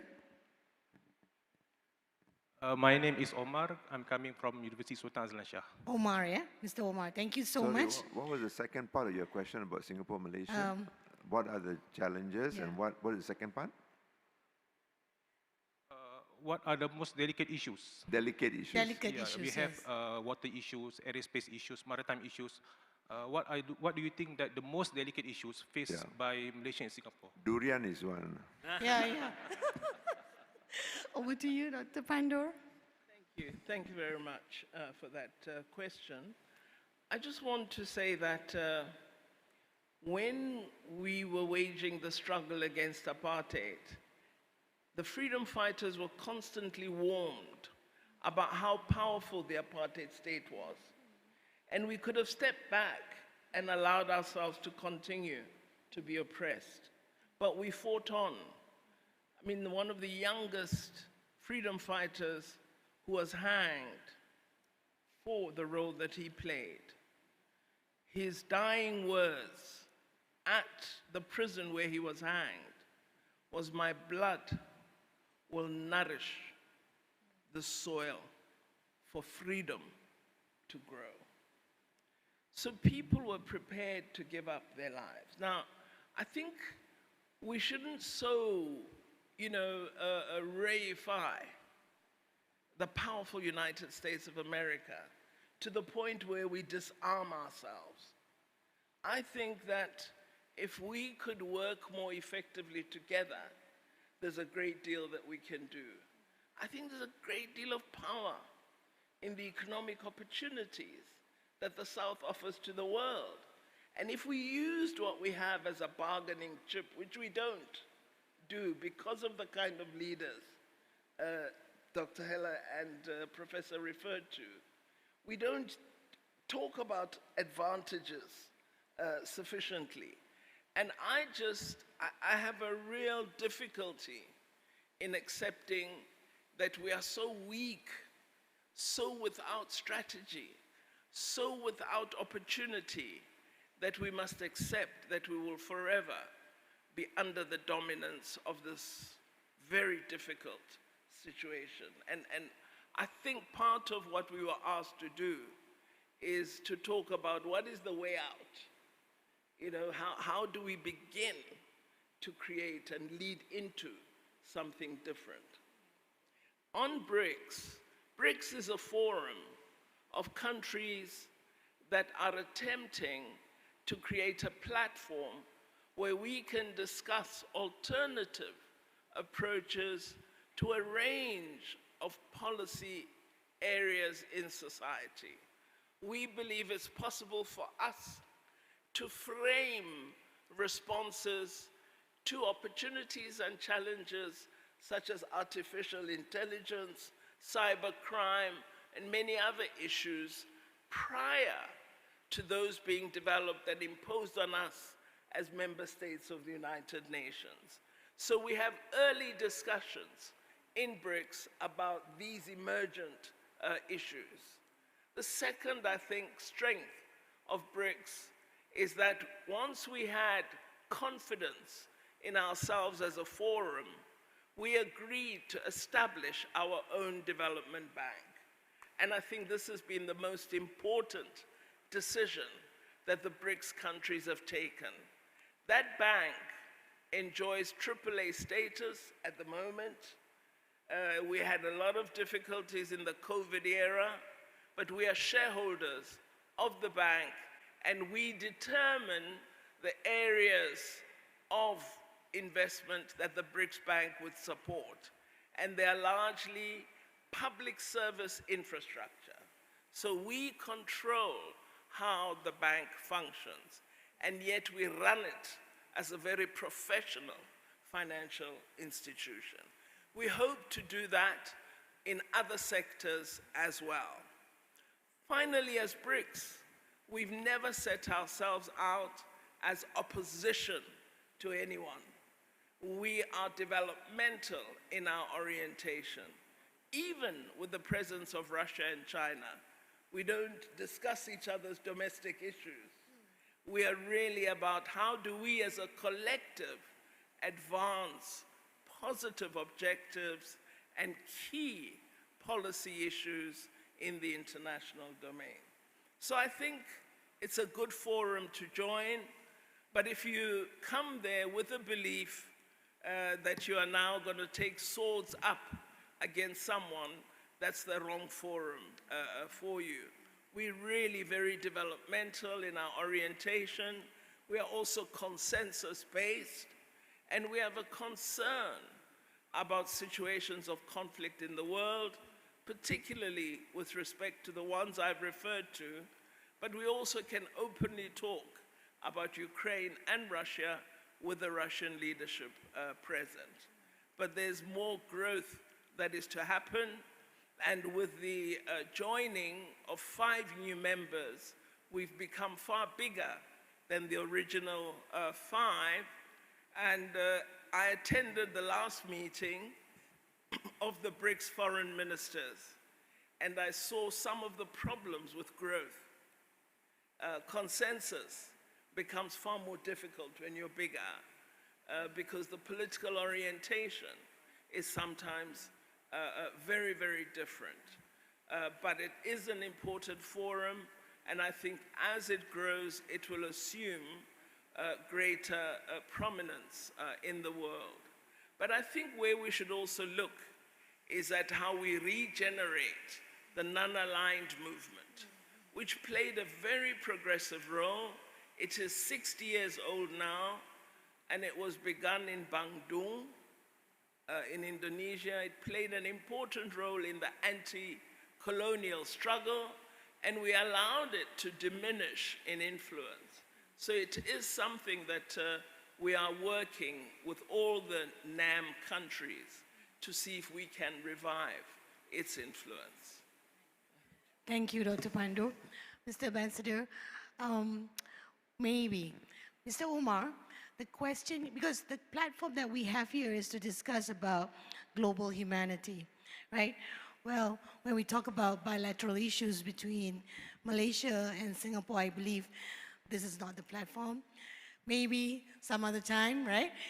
If you want to talk about the durian, by all means. All right, no, so yeah. Thank you, Dr. Samaria. In fact, even my presentation, when I talk about Singapore's example, relation, it's also about the basic fundamentals about relations. History, culture, and what we represent. So it's, in a sense, it's interrelated, you know, and we draw examples from there to understand the greater world. So Singapore, water issue, the culture of how we deal, the business-like approach compared to the more diplomatic, I suppose, Malay style of doing things. So it's both culture, history, and politics.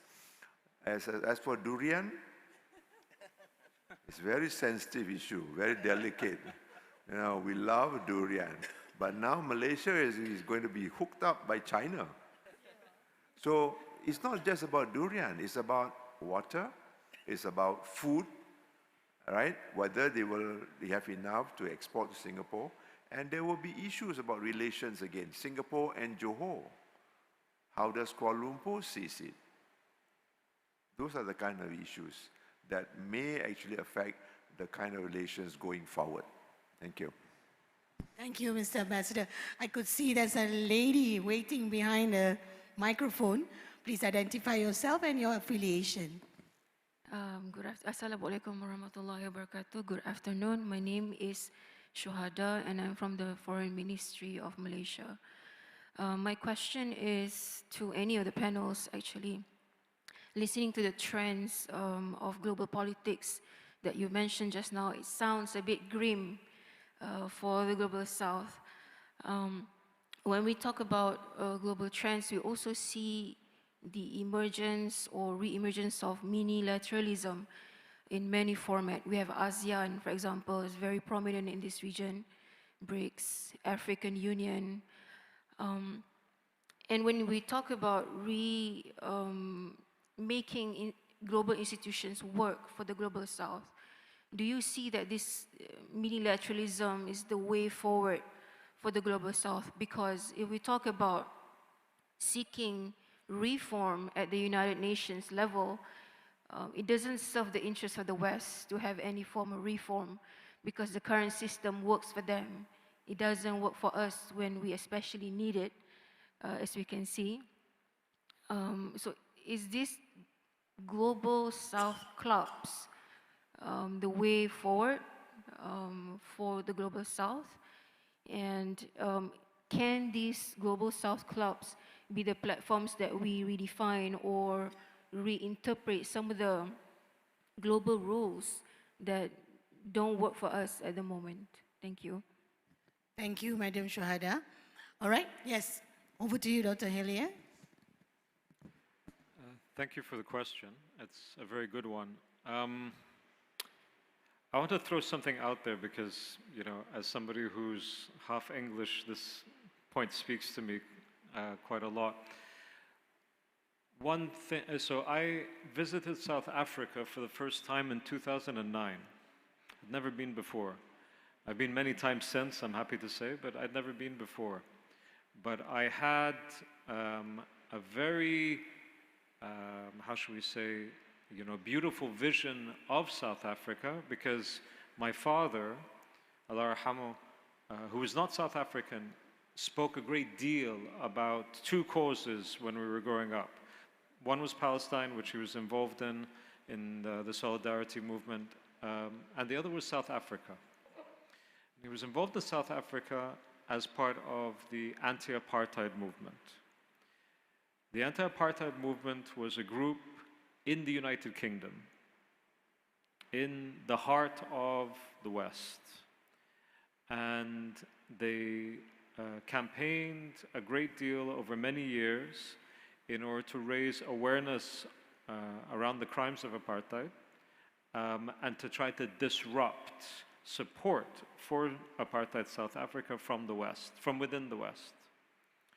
So I say this because I think that one element that, you know, has not yet been brought up, and I don't think it's one that we disagree on this panel because I think we all know it, but one element that I think is important is that just as there is awareness in the Global South about many of these issues, there's a growing, it's not sufficient, not by far, but there's a growing awareness of the structural inequalities, injustice and unfairness that exists in the world, in these institutions, as a result of Western policy.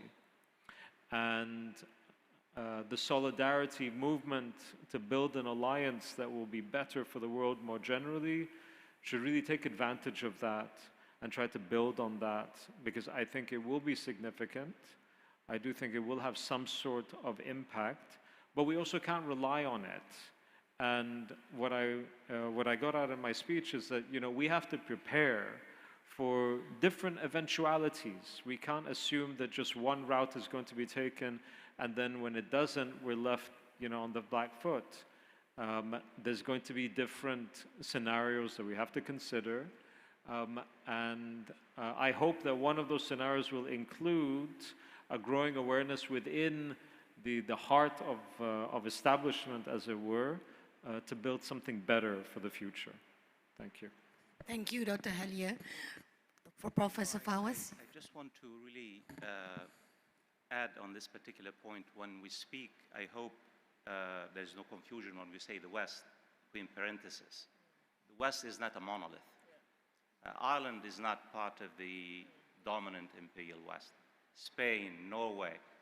I don't need to remind you that millions and millions of British, and Spaniards and Americans have been really for, I mean, dozens of times, millions.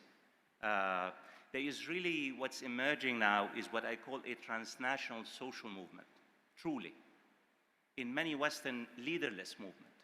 And this really could be basically built upon and nourished, because in order, and it's really becoming very powerful. It's exerting influence. I mean, in the UK, it's very powerful.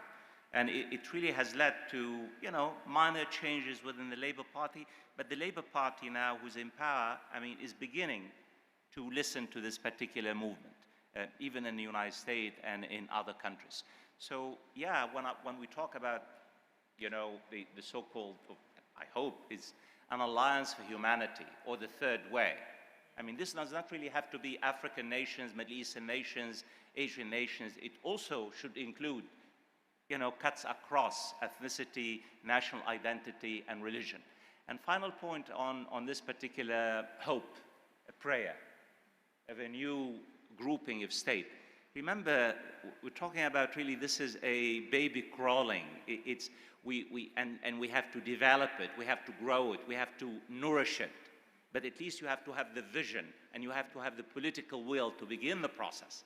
So this is really, it's not about, there is no magical bullet that while by you can really create a new alliance. It's a historical process, requires hard work, activism, deepening of ties between countries both in the global south and in the north, and also cuts across social movement. But final point, and I'm sorry to, I think I'll tell you, I mean, because Dr. PANDOR says, well, look, I mean, the United States is not that mighty, and it's not that mighty, truly. But I can tell you, I feel very despondent. I feel very disheartened. If I look at my region, do I really see a light at the end of the tunnel? No, I don't. Do I really believe that the Arab states still consider Palestine as a central, you know, question? No, I don't. Do I really believe that that Middle Eastern, that in my part of the world, that there is a possibility of structural reforms, of a kind of really a new legitimate relationship between bottom-up and top-down? No, not really, not in the, and in this particular sense, I think when you look at the landscape, you have this kind of despondency and this kind of really disheartening and this kind of really, you really feel a kind of, well, where do we go from here? What options do we have? Not very many options, unfortunately, because our people, our activists, I mean, they're basically silenced and even crushed if they dare to really even show solidarity with Palestine. Do you know that you cannot even wear a Palestinian kafiyah in some Arab countries now? You could be arrested. That's how bad the situation is in some Arab countries, and this tells you a great deal how difficult and how despondent the situation is. Thank you, Professor FAWAZ. I believe we have come to an end. Oh, yeah. Oh, sorry. Oh, go ahead. Go ahead, Dr. PANDOR. we cannot end on that note. All right, go ahead. It is realistic. We must be worried, but we have to be optimistic. We have to commit to working together to resolve these issues. Because if we give in, what is left? And I think when you're able to find sufficient numbers of people with goodwill, you will find a solution. And that is what we should be talking about. This conference should be triple the size. We should find those people, and we should begin an alliance for global humanity. I don't think we should be pessimistic. We should be worried, realistic, but we must say, if we could defeat apartheid in South Africa, if Nelson Mandela could spend 27 years in prison and come out of prison, and on the first day of his release, say, I am your servant. Tell me what you wish me to do for you. You can't afford one. to be despondent. Must be realistic, must appreciate the nature of problem you're confronted by, but we've got to find a way to resolve it. This is the challenge that confronts us as humanity. Thank you. Thank you very much, Dr. Pandor. And we are actually, ladies and gentlemen, well on time. And it is a great session. It's mesmerizing to have all these beautiful minds on the stage to share with us about Global South and about the current geopolitical situation that's taking place, and all in the name of Together We Stand, Muslims and global humanity. So with that said, I'll just like to make a quick promotion. Tomorrow there'll be another session with Dr. Pandor. It's an up-close and personal session on the struggles of Palestinians. So for those who could make it, please join us. It's at 4:30 p.m. tomorrow, inshallah. So again, please join me and give a big round of applause to our panelists.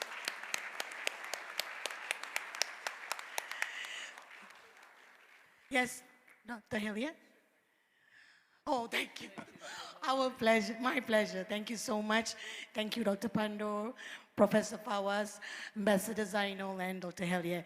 Again, hope we meet again and again and again. Thank you. Assalamualaikum warahmatullahi ta'ala wabarakatuh. Once again, the biggest applause, ladies and gentlemen. Thank you very much, Associate Professor Zamaisara. Thank you once again to our indeed incredible, vast experience and truly professionals, His Excellency ZAINUL ABIDIN, Professor FAWAZ. We have Her Excellency Dr. NALEDI Pandor and Dr. H.A. HELLYER. I want to thank all of you for being here. Those who stayed back, you will be smarter with a higher IQ by the few days to come. All I can say is they have faced and aced it with pace and grace. They've inspired the rest to become the best. Can go for a fest now because there's refreshments there for you, some drinks, coffee and tea and so forth before we call it a day. Tomorrow we're going to start at 9 a.m. for the third session, Economic Cooperation and Development. So don't forget, before you leave, ensure your handphones, your wallet and purses are still with you. We thank you very much once again on behalf of University Sultan Azlan Shah. We wish you a pleasant evening. Stay safe, stay healthy, and please pray for world peace and harmony. With that, we wish you a pleasant evening. KTPL is signing out today, and we will see you again tomorrow morning. Terima kasih, thank you, and take care.